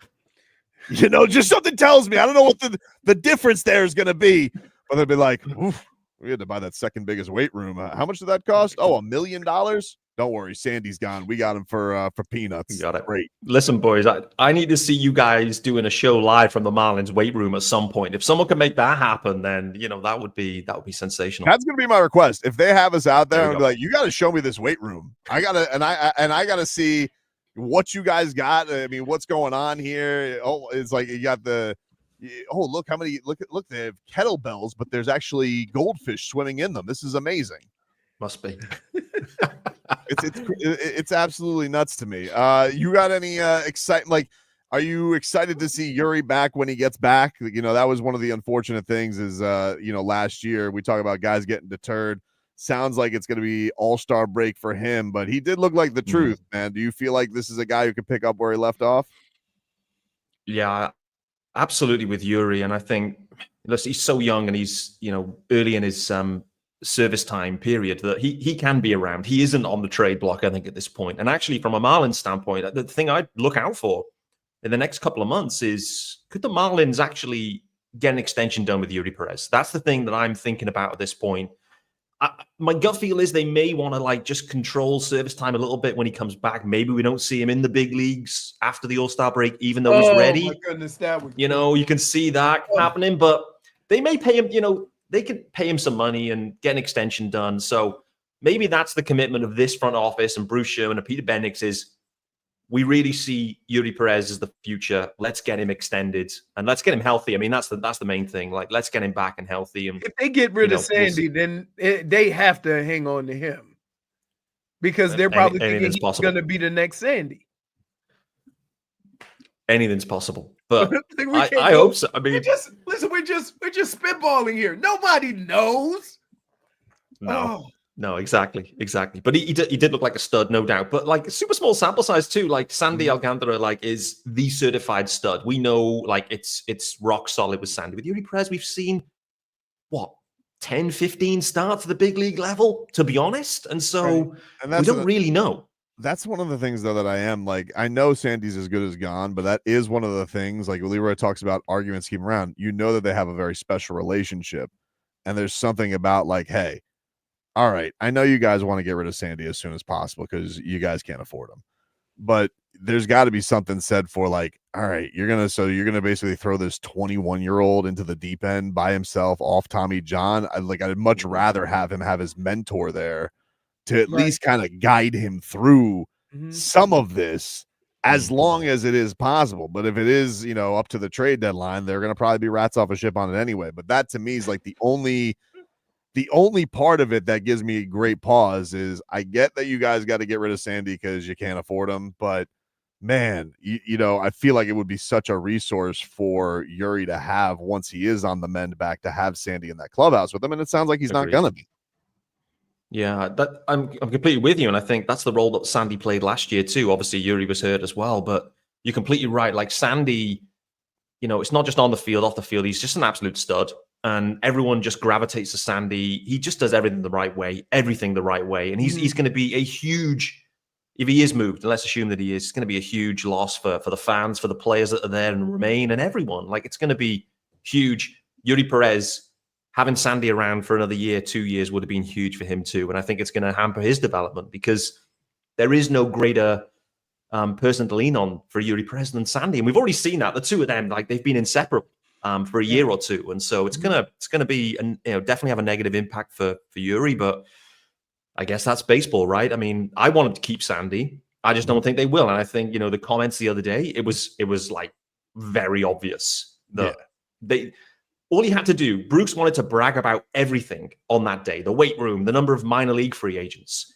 He was happy to brag about anything, and he also bragged about his Sandy extension. He wanted to go that far to say, "Hey, I did that. Remember that extension? I did that. Remember that extension that I'm not gonna fulfill, that I can't wait to flip." But he couldn't commit to Sandy's going to be here for 25. He could have just said it straight off the bat. Listen, guys, just want to call out. We're not going to be that good this year. Developmental year. Sandy's going to be here. Don't worry about it. Let's go. He really is Loria without change the tone, right? He's really he's Loria without the fancy art. That's really what he's become. It's crazy. Yeah. I mean, do you think it's a Marlins thing? Everybody who owns the team comes in with this level of enthusiasm about what they're going to do, and then they actually see the situation with the cost and what you're going to have to spend. And it's like, oh, got in over my head. Yeah, it feels a bit like that, doesn't it? Like, you know, Right. the level of investment just that hasn't been there in the past at least 10 years or so. So the sense is that either these guys are looking at it as this is an investment and I'm here to make money from the Marlins because, you know, the league's paying basically my payroll because of revenue sharing, et cetera, et cetera. I'm just going to cream off the top. Or actually, we thought we were coming in. We thought we could fix attendance. We can't fix attendance. So actually, you know, we're just going to, it's not quite as viable as I maybe thought it was. It's a good point. I mean, they're not going to fix the attendance until the product's good. You know, that's just the reality. Right. Especially when year after year after year, you get me all excited for baseball, and then you have moves, do some of the things you do. Like when we go to camp and we talk to all the stars, we talk to Jazz, and we, you know, a lot of the new guys. And then if we go back the following year, half of those guys aren't even there. You can't build relationships. That was great. It was a great kick in the junk to see the ex Marlins World Series last year. Like it was awesome. I mean, it didn't make you want to run your head through a wall at all.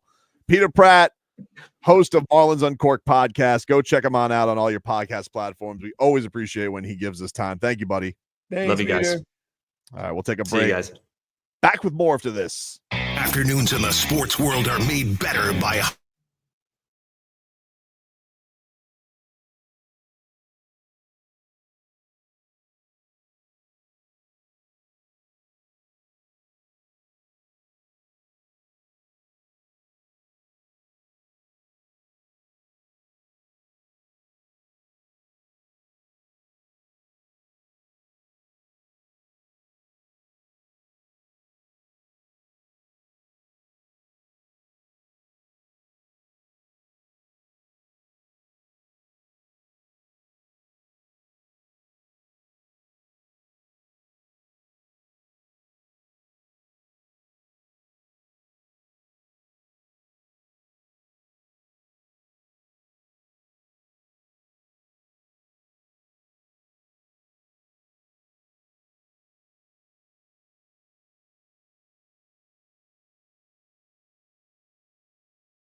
She said she too young, don't want no man. So she gon' call her friends. Welcome back, everybody. Tobin and Leroy here with you. Hour 3 of the program. We're streaming live on YouTube and Twitch. You guys can get in on the live chat there. Thanks again to Peter Pratt for joining us. Marlins Uncorked. You guys get to go check out his podcast. We got Rats Off a Ship coming up later on this hour. Leroy, can we get a weather update? Sure from can. The Desmesman and Dover Law Firm. YourAccentAttorneys.com. Free consultations 24/7. Call them at 866-954-MORE.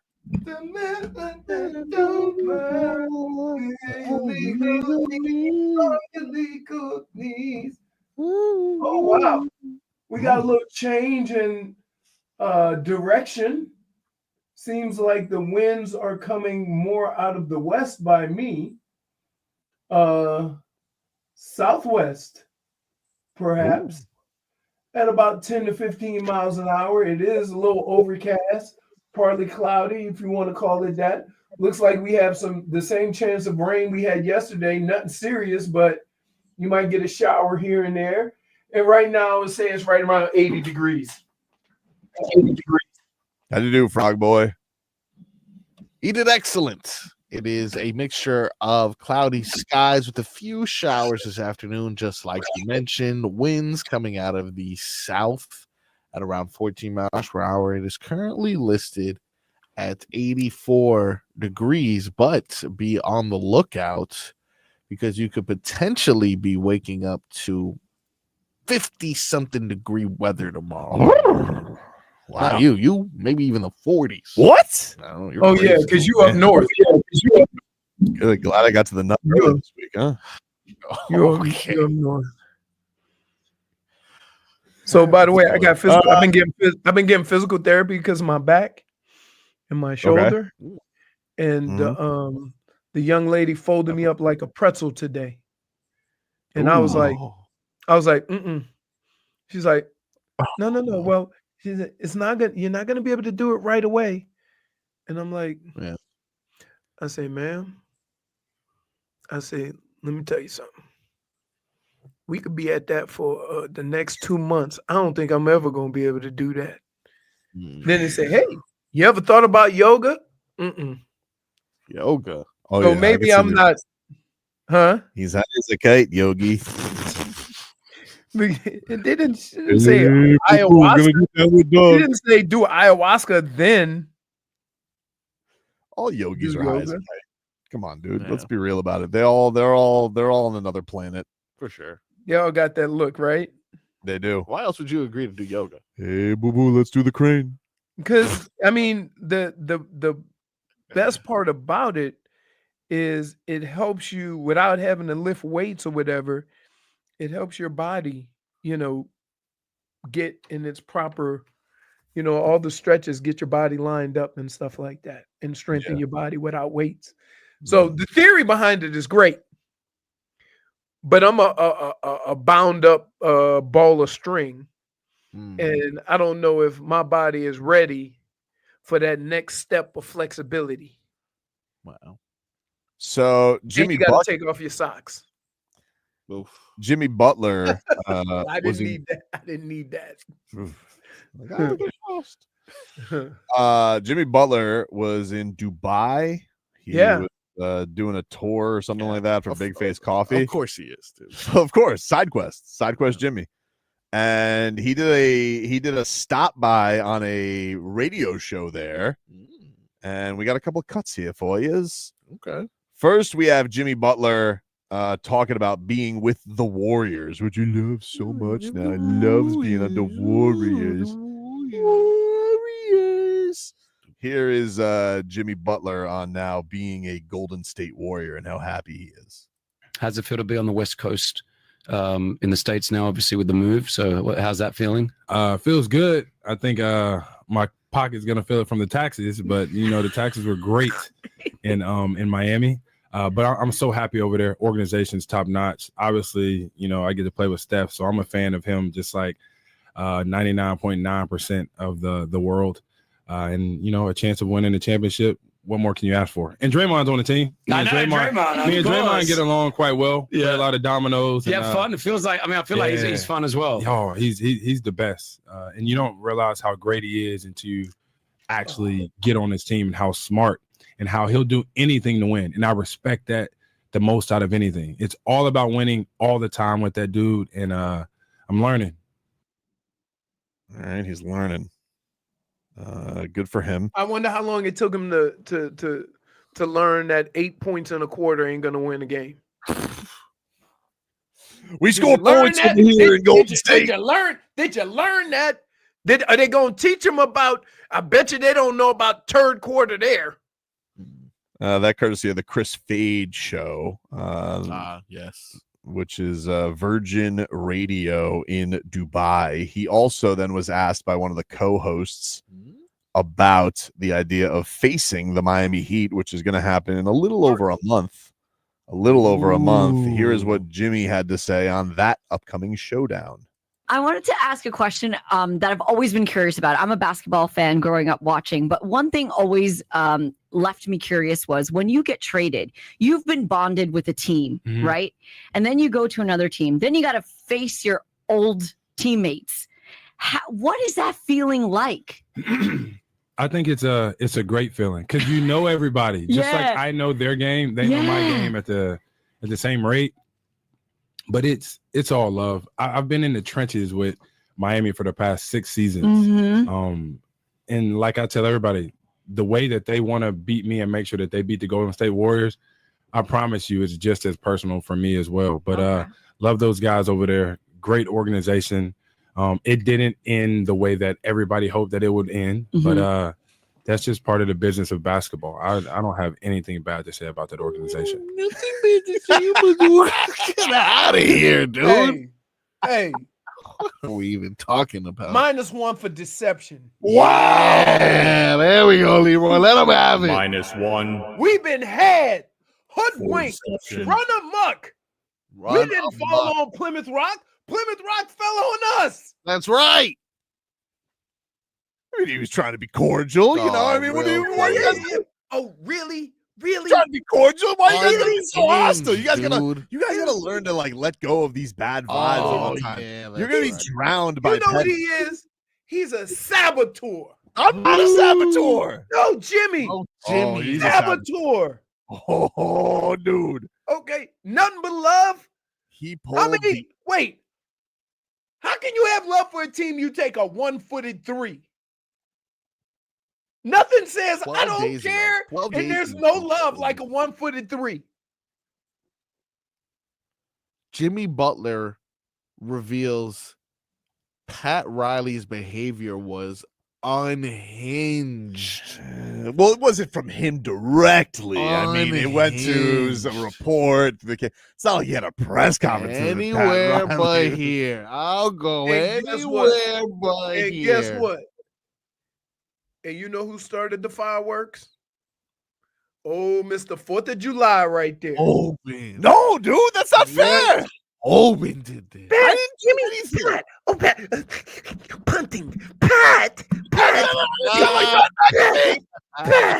Jimmy said if he was playing, Boston wouldn't have done nothing. Whatever you say, Jimmy. Yes. Way to go, Jimmy. This is like punting. That's you. That was you. I don't like that you make me sound sniveling. I wasn't sniveling. You were sniveling. Wait, you hold on. The only way you can go to another guy talking about what somebody else said as far as he's concerned is sniveling. When you went to Pat, Jimmy said sniveling. Then when you go back to Jimmy and say, Pat said, that's sniveling. It's not sniveling. It is. Have you talked to Pat? What do you mean? Isn't that a fair question? Have you talked to Pat? Right. So you were doing all of the things to fuel this fire. You may not have caused it, but you made everybody aware of each other's conversations, thus lighting it. Jay says, I'm so disappointed in our Pope Petty letting this guy slide. Yeah. Fix it, dude. Yes. You are like, I can't even look at you right now. What do you mean? Oh, face. I'm not two-faced. You've gone after everybody. Mm. And now you, Jimmy, I don't know why I'm not mad at Jimmy. I don't know why I'm not mad at him. I can only feel how I feel. He sabotaged your favorite team more than any other person. But they should have known that they were in bed with a rattlesnake. Like it's almost like you're getting So mad. basically, they helped the scorpion by a hurricane. They helped the scorpion across the creek. Dude, you were sitting here and you live on the coast, and you're like, I don't think I'm gonna buy hurricane insurance this year. It's like, yeah, like I should be more mad at him. I understand that. You've gotten more upset over people that have done a teensy-weensy bit of what Jimmy did. No. Yes, you have. Like who? Yes, you have. Me. You fired me twice yesterday. Fire. So wait. How long did you carry the LeBron petty? Probably till D-Wade came back. And guess what? And LeBron didn't demand a trade. He was just a free agent. I think that's what goes into it, right? Like the behavior, objectively, if I was to look at this from 10,000 feet, okay? Which you're not. I think I am. No, you're not. Objectively, Jimmy's behavior, much worse than LeBron's. Much worse. Then why do you hate LeBron so much? I think it was the surprise. Like, it's always the way you leave. Not I was surprised by Jimmy's actions, too, when he said, I'm just go out and hoop. I wasn't that surprised, though. I wasn't that surprised. Like, what did you go? Mm-mm, he's lying. That's exactly how I felt when he walked off that court with the BGs. I saw the guy's ankle snap. But that was after the fact. No, I'm saying this was after. This was when he said he wasn't happy after that stuff. I'm saying before, when the season started, when they were asking him about. I know that, but and I thought there was a part of me that definitely thought, because I'm telling you, like, the vibes around the team were good. I think that's why Tyler's been a little bit hurt about it, because remember him and Tyler, like, who's one, A, you, Gucci, goo. They were like loving each other. And then all of a sudden, Jimmy's like, nah, rats up a ship. So I should be more mad at him. I don't know why I'm not. I think it's because you're a phony. I'm not a phony. You're a phony. I feel how I feel. Listen, these actions deserve repercussions. What do you want me to do? I don't know, but I don't want to say, bro, you love you, Jimmy. I don't love him. I don't love him. No, I don't love him. I don't. This is what you're doing. This is what you're doing. I can't quit you, Jimmy. He's just that's what you're doing. He's just a rascal. You know, he's just having a good time. He said, you got me in the taxes, Riles. Listen, I hope the Heat beat him by 40. I do. I want him to get drop kicked when they come here. Maybe we'll be the new Minnesota. He didn't beat Minnesota for a while. He didn't beat Minnesota for a while. That is true. Hopefully, man. That's all we have at this point. I don't know why. I'm just saying that let him off the hook. I'm not letting him off the hook. I'm not letting him off. Hold on. I said in that no. Hold on. I said from the jump that I would have paid him.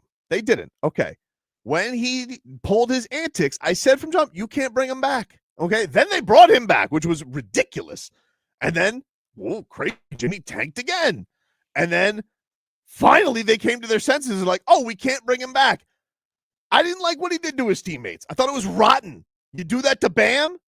All those years you go to the finals with Bam Adebayo right by your side, and you're going, I did it myself. Oh. Okay, best two-way player in the league out there, best defender in the league. Like he wasn't there. You saddled us with Kyle Lowry. I mean, took Goran's number from him with this fat point guard who won't score, won't take any shots. Let me ask you a question. Hold on. No, hold on. And then he had a little pity party. Oops, I'm not starting anymore. And so we had to trade his sour puss ass for a guy whose neck lasted like 3 weeks. Lowry. All of these moves are catalyst because you wanted Kyle Lowry here, Jimmy. All of them. And you still let him off the hook. But 56 points, dude. I mean, that You was still let him off the hook. what a Hey, move that was. let me tell you something. There's a lesson to be learned in sports. Yesterday's Jimmy ain't today's Jimmy. You better hope not. You tend to look at a guy that's had moments of greatness, and I'm not disputing that one bit. Seems like and you take that as the norm forever. Sometimes I think you treat Jimmy Butler like Jay Crowder. No, I don't. I feel like you do. I don't. I kind of feel like you do. Though. No, I don't. I think sometimes you treat him like here's what I did. I tried to understand the situation for what it was. That's with no bias towards Jimmy, no bias towards the Heat. And I understand Jimmy wanted his money, but I understand why Pat wouldn't give it to him. Because we can't have you playing the amount of games you want to play to keep ending up in the play-in. You can't do it. So when the season started and Jimmy started talking about it, I guess I'm going to play all the games. It is what it is, right? Mm-hmm. And Pat was like, cool. But then he didn't. So in this whole situation, Pat should be furious. Because not only did he lie, but he went out of his way to sabotage the whole situation. But here's the thing I would say that is it's not the Heat's fault because obviously Jimmy was the unprofessional one here. Okay. Yes, that's what I'm saying. But what I always say with an organization is it's your job to know whether or not you really have a handle on something. Right. And I keep saying that the Heat should have traded him in the summer. They had an arrogance about themselves with all of this, thinking like they did with he's Dame. not going to do it to us. And they keep getting their asses beat because they're arrogant. And they think we're the Heat, we're a first-class organization. I understand it's earned. Championships, finals trips, all that stuff. Developed two-way guys into near conference champions. I'm not saying that they haven't earned some arrogance, but you have to understand where that arrogance is blinding you sometimes. And you guys thought that because Jimmy was older, you guys had passed with Jimmy, you had good trips with Jimmy, you thought Jimmy wasn't going to be Jimmy. Wrong. So here's what the Heat did. In the last 6 years, they helped Jimmy across the river. And then when he got on the other side, pop, pop. They were the frog. Yep. And he was the scorpion. Correct. And we know about frogs. They're losers. No, okay, hold on. So, but again, even see, in all of this, I think the only person who was unprofessional was Jimmy. You can say whatever you want about the Heat and what they should have done, okay? But they don't owe anybody a contract past the current one. But he said he has love. He's saying that. You know why? He's saying that now that he's getting his money. Like, money make you feel better. It don't fix all your issues, but I tell you what, it make you feel all warm and fuzzy when you don't have to worry about stuff. It would do a lot better for me if, like, he threw up a clunker. Like, if the Warriors could just, get their asses. Here's the other thing. Here's the other thing you have to understand. Jimmy is probably in a more comfortable role than he's been in a lot of his career, being that everybody knows Steph is the guy, and he's playing off of Steph. He's getting the mismatches because they're concentrating on Steph. So he has more room to operate than when he was the number one on any other team. That's fine, but that's not a Heat. That's on the Heat. That's not on Jimmy, who they put around him. Yeah, I mean, sure. We'll take a break. Got another big one coming up tomorrow. Get into that coming up next. Previously on Tobin and Leroy. They are who we thought they were, and we let them off the hook. Heat and Panthers.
we got to get on to ice hockey.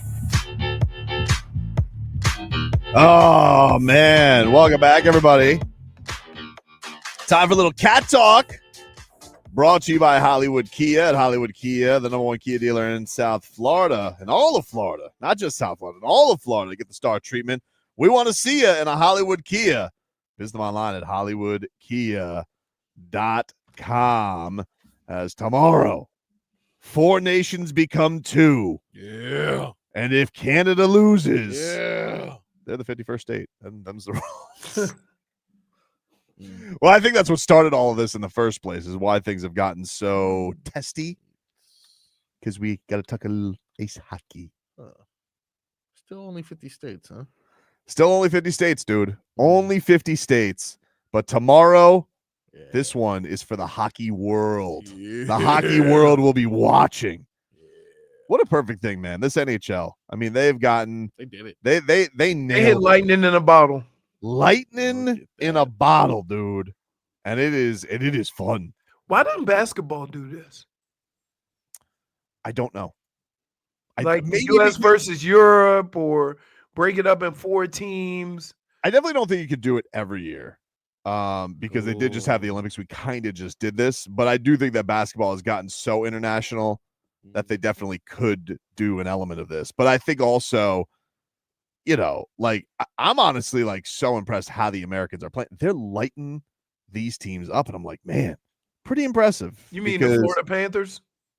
Oh, well, the Panthers are Panthers littered are all over all these teams. littered, dude. Littered all over it. I just wish they wouldn't fight each other. Well, look, Sam Bennett just wakes out of bed. He expects it, you know. Yeah, but he had to fight Brady because he couldn't fight Matthew. Yeah, that's right. That would have been too weird. I mean, Paul Maurice would have been furious. Look like coming back to the facility to say, "See how I kicked your brother's ass." You want to be like, how do you think that's going to go with Bill Zito going down to the locker room afterwards? He goes, "Really, man? Every other guy on the team, you had to fight one of the Sams." Come on, Brady Tkachuk seems like he fights the Panthers every time they face anyway. Like Yeah. I think he's like, please bring me.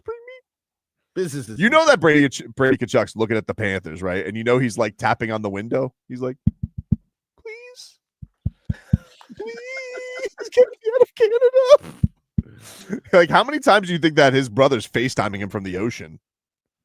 Oh my goodness. He's like, you definitely rub it in with your brothers. how's Ottawa? He goes, oh yeah, that's tough. He goes, are you at the elbow room again? No. He goes, you are, aren't you? I gotta go. Sorry. Oysters are here.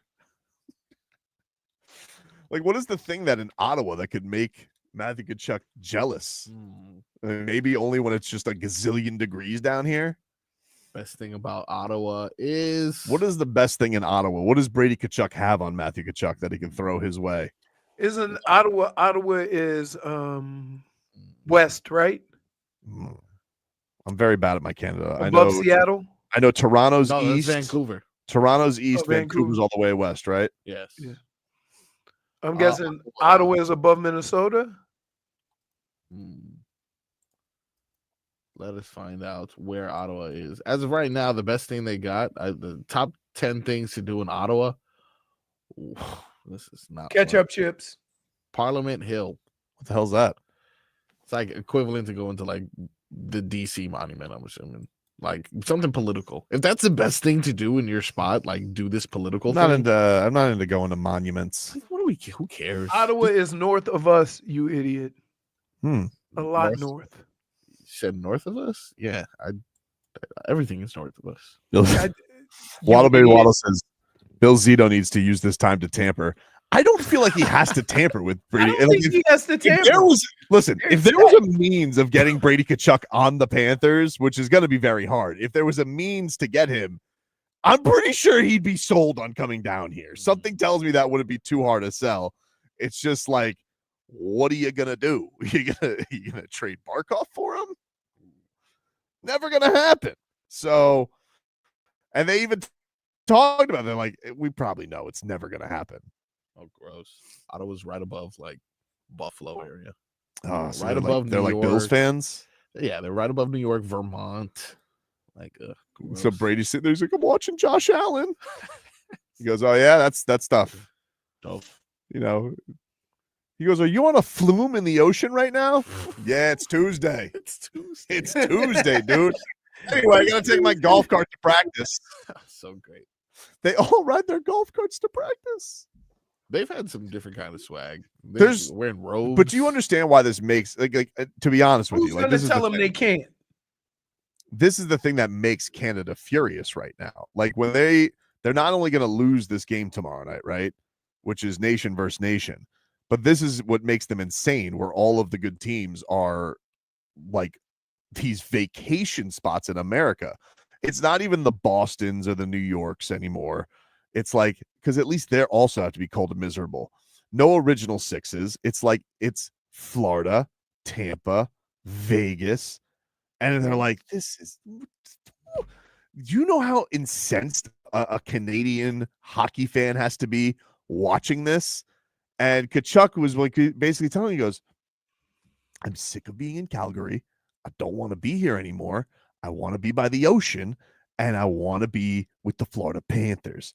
And the guy's got the 2 Stanley Cups, and maybe he has 2 rings if he doesn't have a crack sternum in the first one.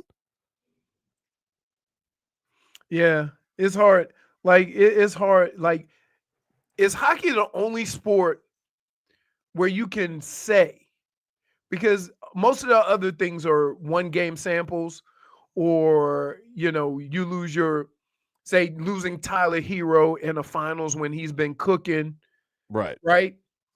But with hockey, if you lose your best player, you can't say you didn't have a chance to win without him. Like football, there's teams that have lost a key player but got beat down anyway, and you're like, I don't care if he was playing, you wasn't winning that game. Dude, he was cooking that playoffs, though. Man, he had like every clutch goal. But now, the most clutch thing he'll do is skate for our country. The United Did you see States. some of the prop bets? No. I was looking at the prop bets they sent us. There's some value. Little chili pepper? Some good value. Kachuk parlay? You I wanna did go- say, though, it did say that Kachuk, that Brady, I think he wasn't on the ice this morning. Matthew was. Would you like a little taste? We'll get to it in a little bit. But first, Leroy, after this and the blood, sweat, and tears is going to be there, you're going to want to clean your clothes, okay? You're going to want to clean your clothes. And if you're going to do that, you're going to want to go to the best dry cleaners in all of South Florida, Leroy. And that is our friends over at A&T Dry Cleaners, 40-plus years, owned and run, Leroy. Yes. Give our a call, fan of the show, 954-610-9383. They have a seamstress on site, so they can do same-day alterations. But again, he ain't going in there to build the suit. So you got to give him a call to tell him what you need. They deliver. They service all of South Florida, Dade, Broward, and Southern Palm Beaches. And if you use us, if you use Tobin and Leroy, say you heard it here, you get 25% off your order. But you got to give Ara a call, because we don't know what the pricing is. We just know what he does, how he does it, and how he does it in a timely fashion. If you want to know the exacts of it, the cost, how long it'll take, just give him a call or text him. 954-610-9383. It's direct, baby. You got kids' school dances coming up, maybe a family reunion or get together. You got a little coming up. Is the prom's coming up? They got all kinds of day. We got a sweetheart dances still going on, man. We got quinceañeras coming up. We got all kinds of family get-togethers coming up. You want to look right. You got weddings coming up. Easter will be up there before you know it. Call our friends over at A&T Dry Cleaners. Ara will take care of you guys. 40-plus years, family-owned and run. They cover all of South Florida, Dade, Broward, and Southern Palm Beach counties. Again, that number one more time, 954-610-9383. Back with more after this.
Boy, you should know that. Welcome back. Tobin and Leroy here with you. 560 WQAM.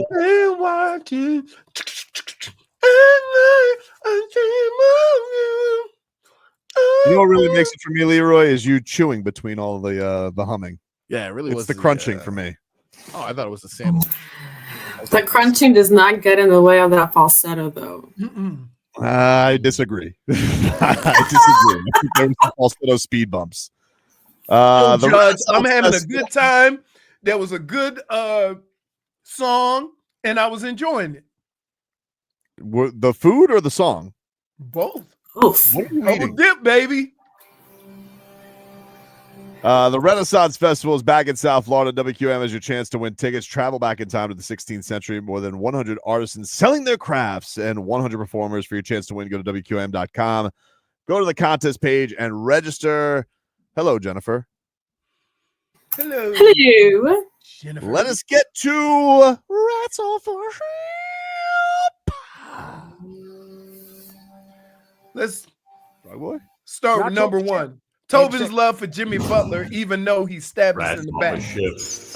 That's right. Rats off a ship. You want my love for Jimmy Butler to be a topic? Yes. I'm rats off a ship on my love for Jimmy Butler, but I can't help it. I don't know what No, to tell you're you. not. No, you're not. I don't know what to tell you. What exactly is that? That makes no sense, actually. That makes no sense. It does make sense. No, it doesn't. I wish I was rats off a ship. I just feel the way I feel. What do you want me to do?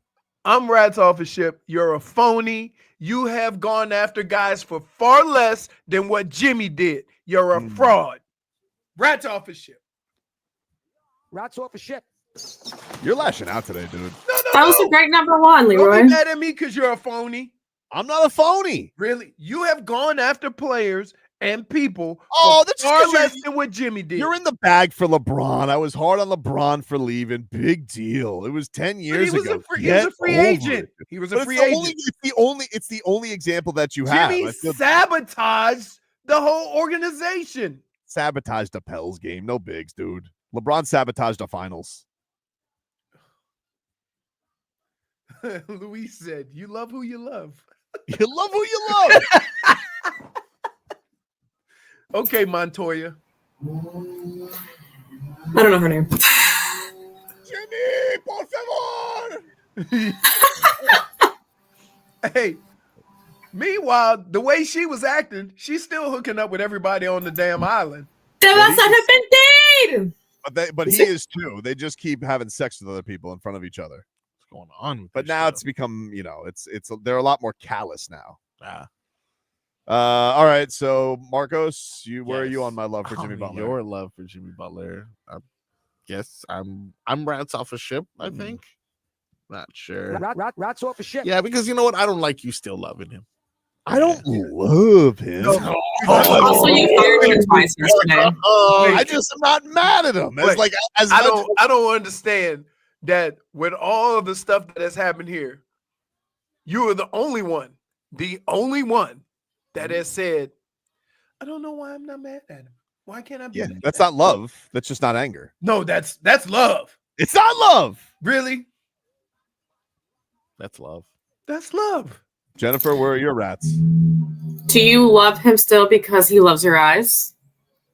It was very nice of him to say that. Now he loves Steph eyes. He did give you a side eye. Wow. Betrayal of the eyes. Yep. Steph does have nice eyes. He does have nice eyes. Jerry says, what is love? Baby, don't hurt me. Don't hurt me. You got to do the thing for But he did. I mean, J-Fig, you ever think that Pat is the one that hurt me? No. Because I wanted Pat to pay Jimmy Butler. So Pat's technically the one who hurt me.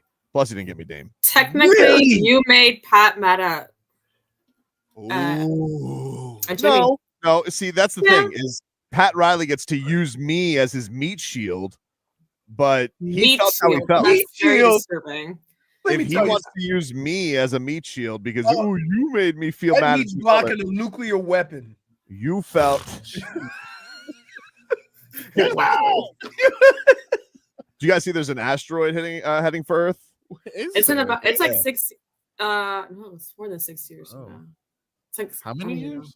I think it is like 6 years from now. I think you're right, but I think like the percentages keep going up that it's going to hit us. Whoa.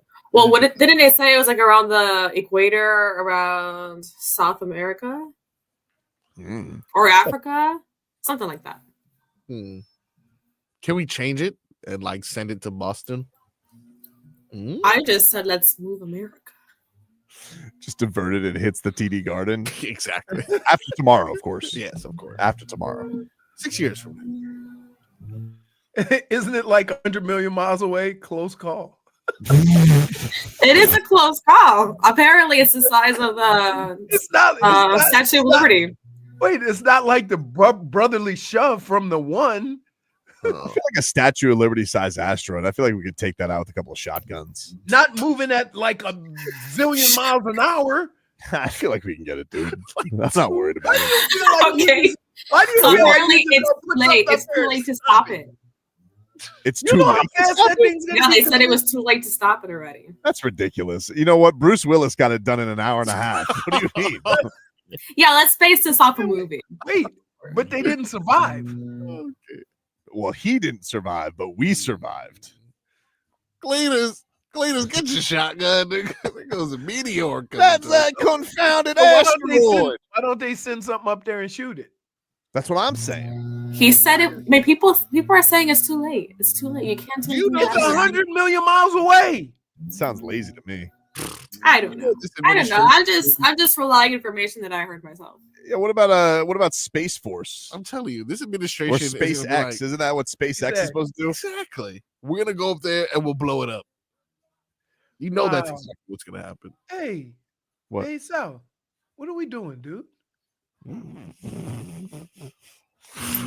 Them toes could take it out. I don't think y'all understand. I don't think y'all understand. This is what I'm having a hard time. If it's 100 million miles away, it's gonna take 6 years to get here. Yep. That means you got 6 years to design a plan to stop that thing or move it to somewhere else, and there's nothing. What kind of damage can a Statue of Liberty size asteroid do? Like, does that destroy us, or is that just taken out? Is that like a dent? See, I don't think it's as much as what it can do if it hits land. If it hits the ocean, it may imbalance things. And now we have like It's hitting Earth 2032. Yeah. 2032. So Sounds like an asteroid's about to hit that's JFix. in 8 years. So Excuse me? Well, this landscapers, they have great timing. something told you, if somebody said to you in 8 years this is going to happen and it was a fact, you're telling me you can't do nothing to avoid that? I definitely could come up with an idea in 8 years. You give me a grant, and I'll come up with an idea in 8 years. I'm sure by commercial. Apparently now it has a rough Yeah, but 3% chance of striking our planet. Your- The highest here. probability ever assigned. Here's the according to deal. NASA. Here's the deal. Your plans can involve Cletus and Junebug. Just give me a grant, and I'll figure it out. Give me 8 years. I got an idea. 8 years, 2 It shotguns. says that it's a city killer. A city killer. What kind of city though? I got a couple cities I can get rid of. Well, we gotta take a break. That's Rats Off a Ship. You guys ruined it with the Jimmy Butler. You comment. ruined it. Oh, did he? All right. Back after Well, this. WQAM broadcasting live from the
All right, welcome back, everybody. Tobin and Leroy.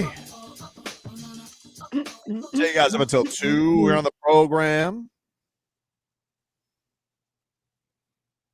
Want to let you guys know we got a contest for you. The Slam Dunk in Vegas. Travel and accommodations for 1 winner and 3 guests to Las Vegas plus $20,000.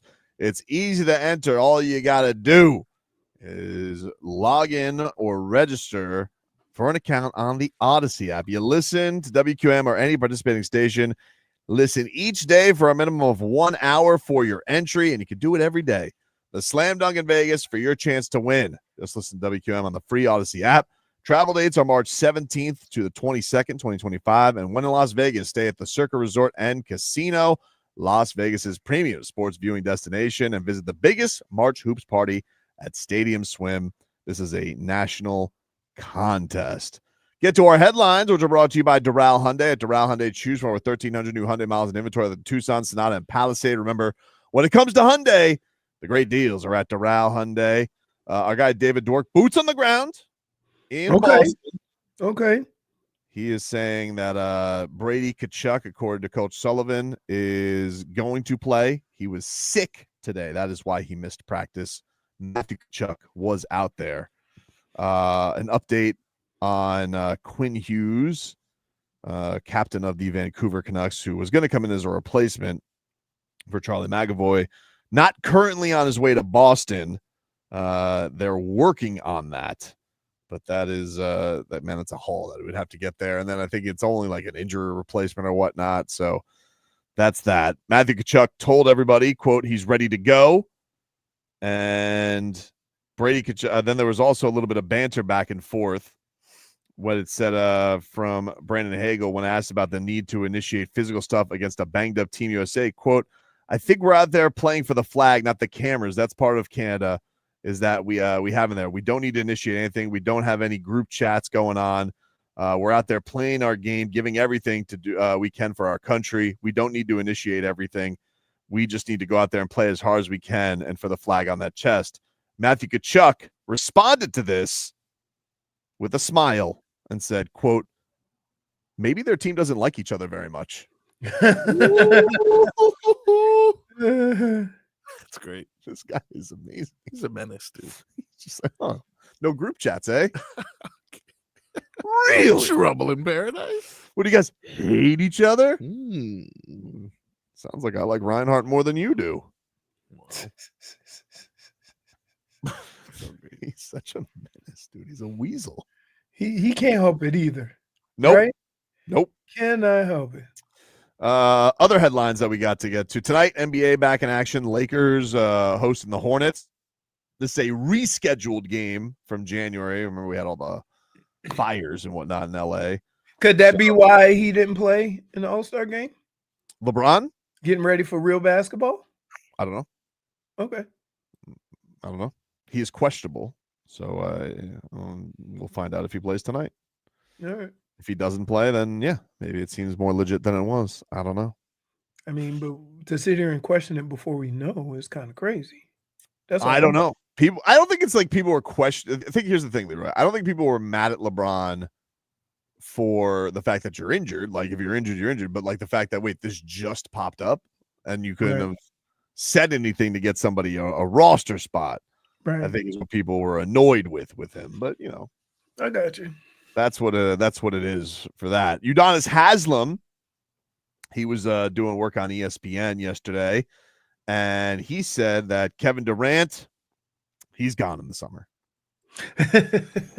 No kidding. No kidding. He says he's out. Rats off a ship. It ain't even booked. It's that Bradley Beal. Yep, sure is. Remember you wanted him. I did want Bradley Beal. I wanted Bradley Beal a couple of years ago when when he was cooking for Washington. The Heat. Yeah, but that was considered looter in the riot. It was. Yes, it was. He was on some good playoff teams too. Like he had some good series against Boston for the Washington Wizards, and then he had John Wall's Achilles blow up. So I don't think Bradley Beal was a straight looter in a riot. I do think the guy is a good player. Is he $256 million with a no trade clause good? Like, no. To Washington, he was. So why? Well, that was the whole point. He's like, I'm not leaving. This guy, I gotta say that agent is go hire that guy because he's like, here's what we're gonna do. All right, we're not gonna ask out at all. We're gonna get he said, Brad, we got this new thing called the Supermax. You just got the scoring record, okay? You know, you're gonna sit there. We're gonna not make a stink. Okay, this is gonna be anti-stink. You're gonna use perfume. Don't care who they put around you. Kuzma, Westbrook, doesn't matter. We got the $250 million with a no trade clause. He goes, a no trade clause, a no trade clause. And then if they want to get rid of us, we'll go. You know, we'll pick our team because we got a no trade clause. Did it a masterful job. Yeah, it's so strange to me. I'm looking at the no trade clause because that's very famous. Bradley Beal, LeBron, Mhm. the NFL too for comparisons because we found out Trevor Lawrence, Yeah, strangely enough, has one as well. Oh, Dak Prescott, Derek Carr, Kirk Cousins. Derek Carr has a no trade clause. Carr has a no trade Derek clause. Carr has a no trade clause. What do we even do? Well, when you have these teams that desperately need a quarterback, they don't care. Saw the Jets are looking at Justin Fields.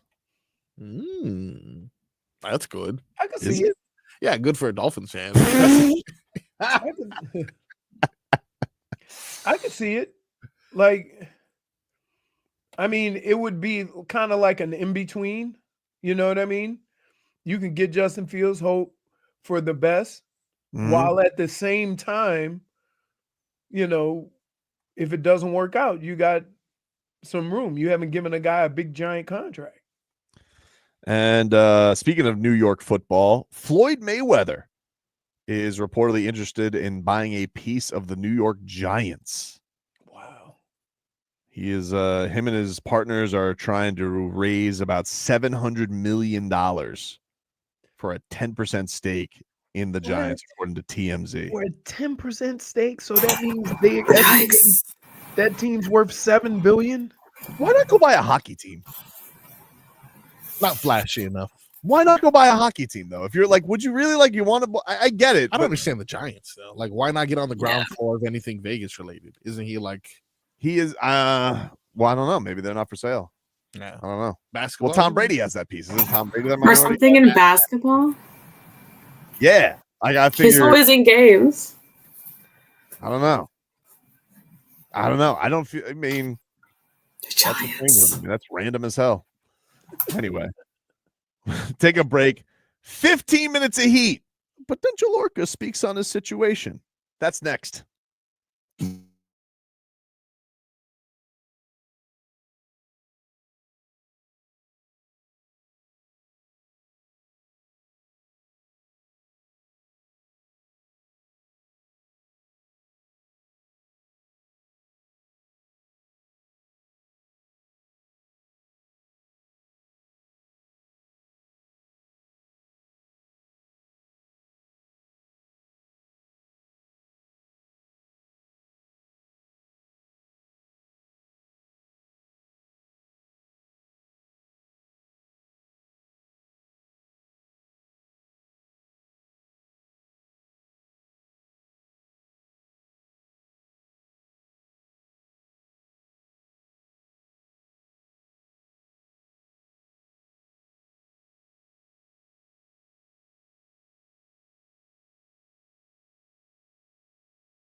bum, bum.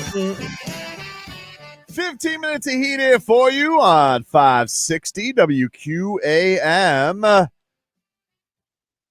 15 minutes of heat brought to you by Hollywood Kia. At Hollywood Kia, the #1 Kia dealer in all of Florida. Get the star treatment. We want to see you in a Hollywood Kia. Visit them online, hollywoodkia.com.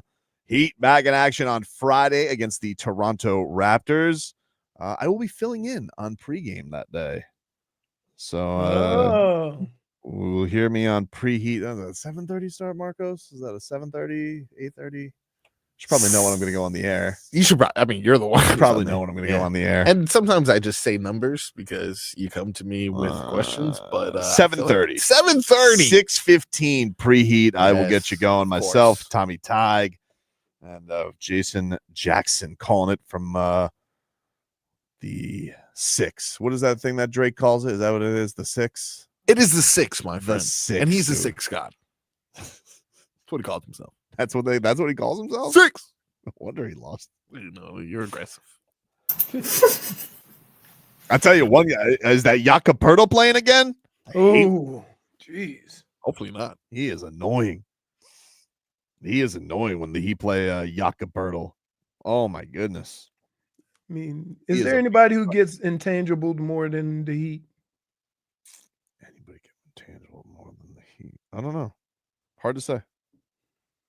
Everyone's getting them right now. It doesn't matter if intangibles, not intangibles. Everyone's giving it to them right now. But I will say, look, I think one of these things, if I'm going to be an optimistic Heat fan right now, Leroy, we did hit the break at the right time. I feel like Kalel looked like he hit a little bit of a wall. A lot of Yeah. basketball for the first time in his life. Which, to be honest with you, he should have hit that wall sooner because he should have played sooner. Mm-hmm. See what I'm saying? Like, these are all hurdles we're going through now that Kalel would have been better off going through 2 months ago. Jerry says, don't say anything, Tobin. You trashed Vucevic before the break and he went off. I'm not saying anything. Just saying, Jacoperto. Anytime you trash anyone, really, they go I wasn't off. trashing him though, J-Fig. I'm very worried about Jacoperto. Very annoying. He very much annoys the Heat. And Bam. But I want to see, it's the one thing I've been enjoying. Bam, Kalel, throw him out there, dude. Right. Keep doing it. And then don't be afraid to sprinkle some Jovic in there as well. All right, let's not get crazy here. I'm fine with Davion Mitchell starting. I'm hopeful that Andrew Wiggins finds his footing a little bit more. That was a very weird situation he was kind of thrown into. Jimmy Butler, the one thing I'll say, Jimmy Butler, Andrew Wiggins, Jimmy Butler got to prepare this whole time. Like, oh, I know I'm going to be somewhere new. Andrew Wiggins is like, I just had a kid. I thought he was going to the Suns. Steve Kerr fake cried. He's like, oh, never trade you, Andrew. Oh my goodness. So are you the only one? Are you the only one that can determine whether somebody's real emotions or fake emotions? That's right. Right. Okay. I'm a very emotional person, very in tune with my emotions. Really? I am. Another person in tune with his emotions, Kevin Durant. So KD did a sit down with Malika Andrews of ESPN, and he was asked about the whole Warriors not wanting to go back there situation. And Steve Kerr had said, well, I can understand. He took a lot of bleep for coming to the Warriors. He didn't want to go through that again. Kevin Durant, he debunks that. He says that wasn't the reason I didn't want to get traded. Here was KD on ESPN. That's not the reason why I didn't want to come back. I just didn't want to get traded midway through the season. And there was nothing against my time with the Warriors, or I heard it because I don't like Draymond. At the end of the day, I just didn't want to move, and I wanted to see it through with my team in Phoenix and see what we could do the rest of the season. So I'm glad I'm still there. -1. Are you basically saying he's lying too? Yeah, I don't buy it. Is there anybody telling the truth? Jovic, dude. Jovic always tells the truth. He never lies to us. He never lies to us. He never lies. Not a shot. All right. Yeah, all right. Then this was him on the potential of this upcoming summer and the drama that they may be with his future. Here's what he had to say to that. How does the second half of the season shape your outlook for even beyond this year? Moving midseason is one thing. Moving in the summer is maybe something else. You got to ask front office about that. I mean, I never planned on leaving or moving Phoenix, getting traded. I didn't ask for a trade from Phoenix. But obviously, when you pay so much for a team and we're not playing up to our expectation, and somebody has to go, So, probably should check in with those guys in the front office throughout the rest of the season and see how they feel about the team. I know that I'm going to keep trying to bring my best every single day, and I let the higher-ups focus on what's next. Oof. Yeah, he's gone, dude. That, I mean, if you want to talk, if rats off a ship could be a sound, it would sound like that. Which, to be fair, they were rats off a ship first. Who, the Suns? The Suns, correct. They were rats off a ship first, so I don't know, but it's but yeah, man, that's that to me was pretty crazy, crazy from that standpoint. I don't know, man. What do you think? You think he's out of there? You do think he's gone? Absolutely. He's the only one that could be traded. Right. So, I mean, they could trade Devin Booker. They just won't, right? Right. Unless Devin Booker's just like, see ya. I'm out of here, dude. I think it has nothing to do with that. It has more to do with, like, everybody's looking at Bradley Beal and, like, he's the one that has a no trade clause. It's such a funny thing. But honestly, again, everybody should look at his agent and be like, that's a good agent. Like what? But here, can you be a good agent when you're dealing with a poor organization? I think that's when the best agents foist a bad organization, do they not? I guess. I saw that SGA cut his agent out. He said, which basketball players don't really need an agent for basketball. You really don't need it. Yeah, you probably don't, right? Why would you give somebody however many % for, like, yeah, I'll take the max. And you're paying them for that? Now, it's the other stuff. You know what I mean? SGA is like, are you going to give me $300 million or you're not going to give me $300 million? Yeah. Right. Pretty simple. He goes, all right, well, I guess we got to give him the $300 million. I don't know. Boom. Negotiate. Boom. Finished. Max? That's No easy, max. right? I would fire my agent too. Do you think the agent is thinking to himself, he goes, oh, he's on to us. Oh, no, he's on to us. How did he know that? How did he know to pull out? He goes, wait, SGA. I got New Balance on the line. That's how it was every time I was when I lived with Wait, he doesn't have New Balance, does he? I don't know who he SGA? has. Who does he have? Converse, I think he has Converse. I think he brought back Converse. Which is also Nike. Is it Nike? Is that Nike who owns it now? Converse. Yeah. Indeed. I got in this argument with my daughter the other day. She swears that her generation did Converse. I'm like, are you high as a kite? What? You know what? They need to stop claiming everything. Tell her then you don't know nothing about them Chuck Taylors. I said, go Google that. Just do it. Do a search. These kids today. I didn't realize why people always. That's just That's just the beginning of the arguments. This is why I got to hit her with Gen Alpha language just to drive her nutty. Did you use mewing yesterday? Sure did. Oh, hated it. Oh no! Have you guys seen Use that it in a commercial sentence. yet with the old dude and the daughters? Yeah, it's a That's Amazon a flex. That's a flex. Boomer alert! It's giving jealous. Strange. Man. Anyway, take a break. We'll mix things up to close things out after this. Oh, Chuck Taylor from Port Charlotte. Heat and Panthers off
All right, welcome back, everybody. Tobin and Leroy here with you.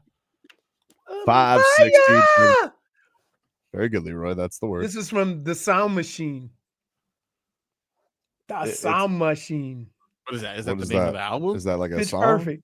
Movie? Remember they performed it. They did it in Pitch Perfect. Pitch Perfect. They have this song. You're very. Yeah. How many times have you watched Pitch You're Perfect? probably the You have a only lot of person- Pitch Perfect. You talked about Haley Steinfeld yesterday from Pitch Perfect. Like You know I have a daughter, right? No, don't blame it on her. yeah, dude. so do I, dude. And I don't recall like how many Don't times I've blame it. watched Pitch Perfect. I watched it a couple times and I don't remember that. I've watched Trolls like 12 times. I don't remember all the songs. I from haven't it. watched Trolls. That's not the point. That's not what he's saying. That's legitimately like, could you have not? Have you not had the point go over your head anymore? No, it'd be like, okay, so it's a different movie that I've watched 1,000 times with my daughter. Like I asked your her- movie is Trolls. Like it happens. I asked her at the Super Bowl how often she's seen the movie. She said she's never seen it. Don't That you is feel like not- you should get a -1 for deflection? Me? I'm not deflecting. Or deflection. Everybody's kid likes different movies. Let's get to the mixed bag.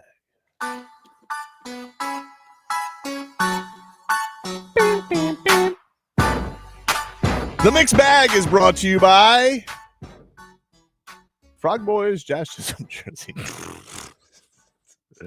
You buy that from a dead guy? Yeah, I bought it from a dead franchise. That's a point. Appreciate it. It is indeed a relic at this point, but you know, gotta rock it with pride. Gentlemen, we will begin with a concept very familiar in this show, something that you two knuckleheads participate in. That's busting chops, dude. That's true. Yes. We do like to bust chops. What's a chops busters? I would say that this show could just be like, hey, what was the show today? 4 hours of busting chops. Busted chops, dude. You've heard of Blockbuster? You guys are a bunch of chops busters. No one would question it. Also, what? Immediately lost your grace. Back at 0 for the day.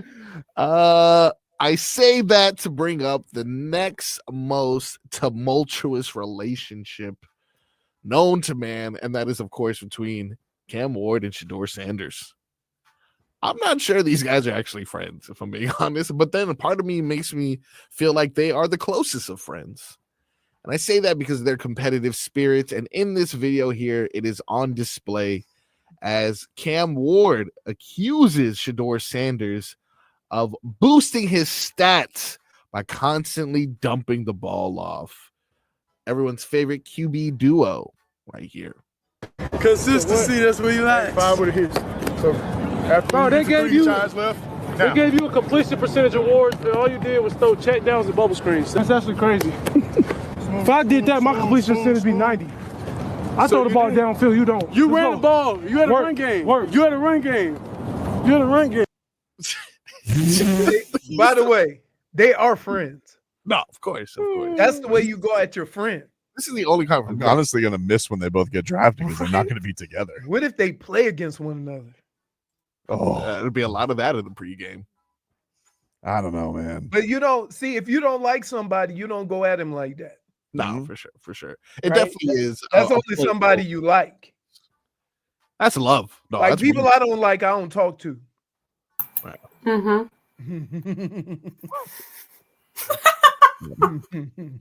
Excellent. It is gives me the When- goose. in my So body.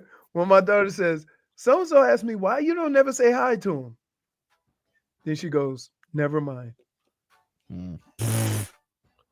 What else you got in the mixed bag, Marcos? Going a little deeper into the mixed bag, we have another person who we've talked about on this show, Mr. Steve Kerr.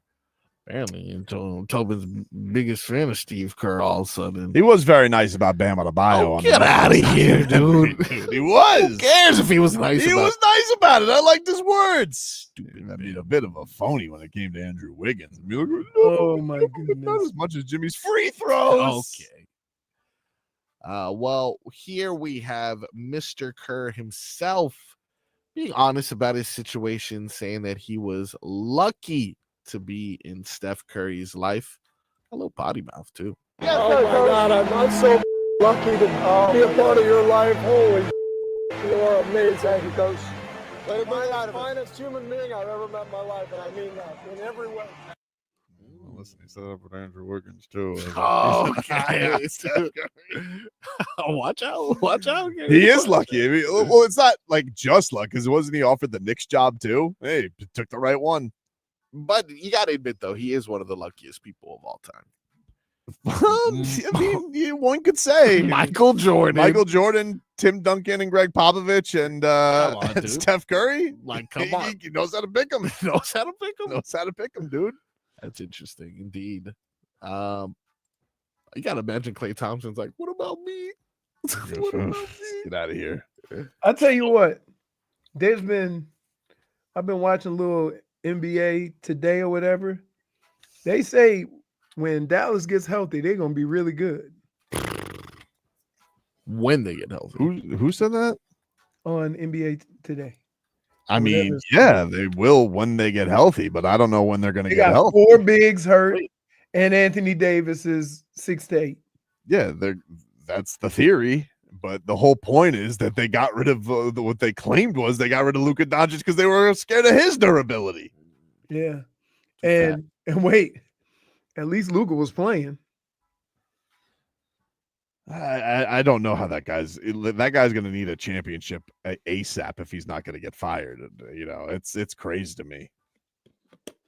They are pissed in Dallas about this. Pissed, dude. Yep. Crazy, man. Crazy. All right, give us one more there, Frog Boy, for the mixed bag today. All right, I got a statement here from Mr. Rich Paul that kind of freaks me out a little bit. And I'm going to begin checking every room that I get into. Because apparently he says, I know what's going on 99% of the time.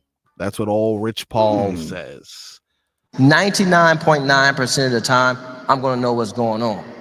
The one time I didn't was the one time we all didn't, per se, know what was going on. It was a shock to everybody. Who was in it was a shock, right?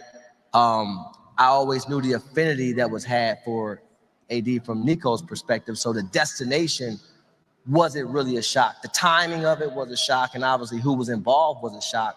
But you don't move mountains with everybody knowing. You can't. And so I'm glad I didn't know.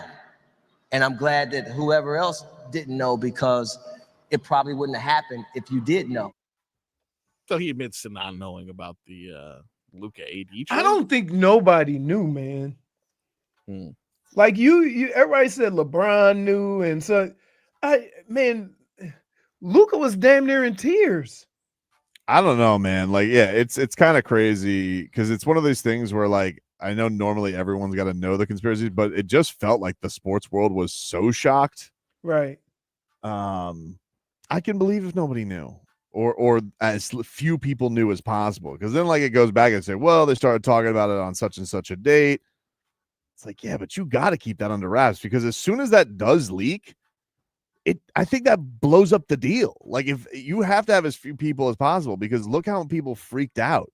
If people knew about that deal and it got out, then it would have been all this complaining beforehand, and then maybe somebody would have backed out of it. Yeah, and look what happened with KD, right? Like, we saw like a little leakage on that, and like, you know, now it seems like the bridge is burned with Kevin Durant. So, you know, it's I don't know, man. That's a pretty crazy one. If anyone was going to know, I mean, Rich Paul is a power broker there, but here's the thing is, like,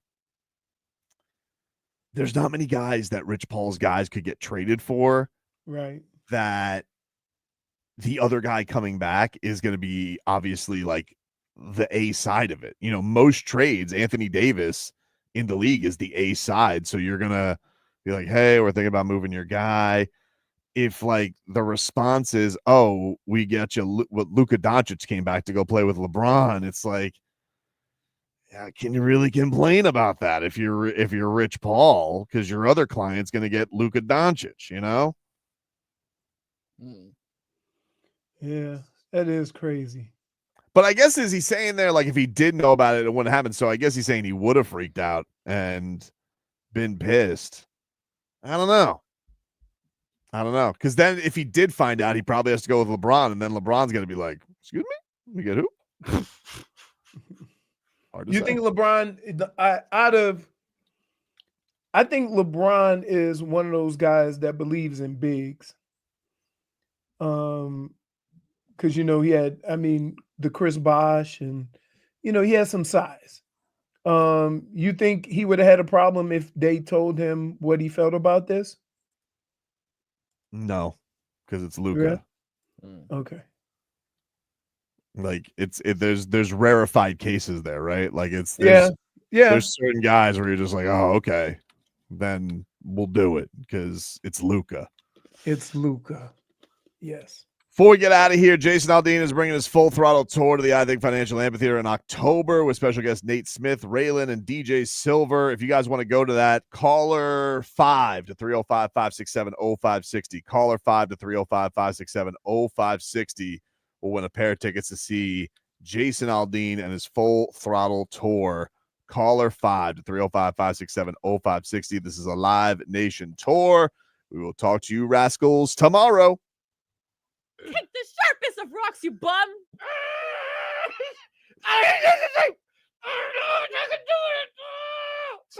Are you not amazed? That karmatic energy. Butler can get the out of Miami, man. Afternoon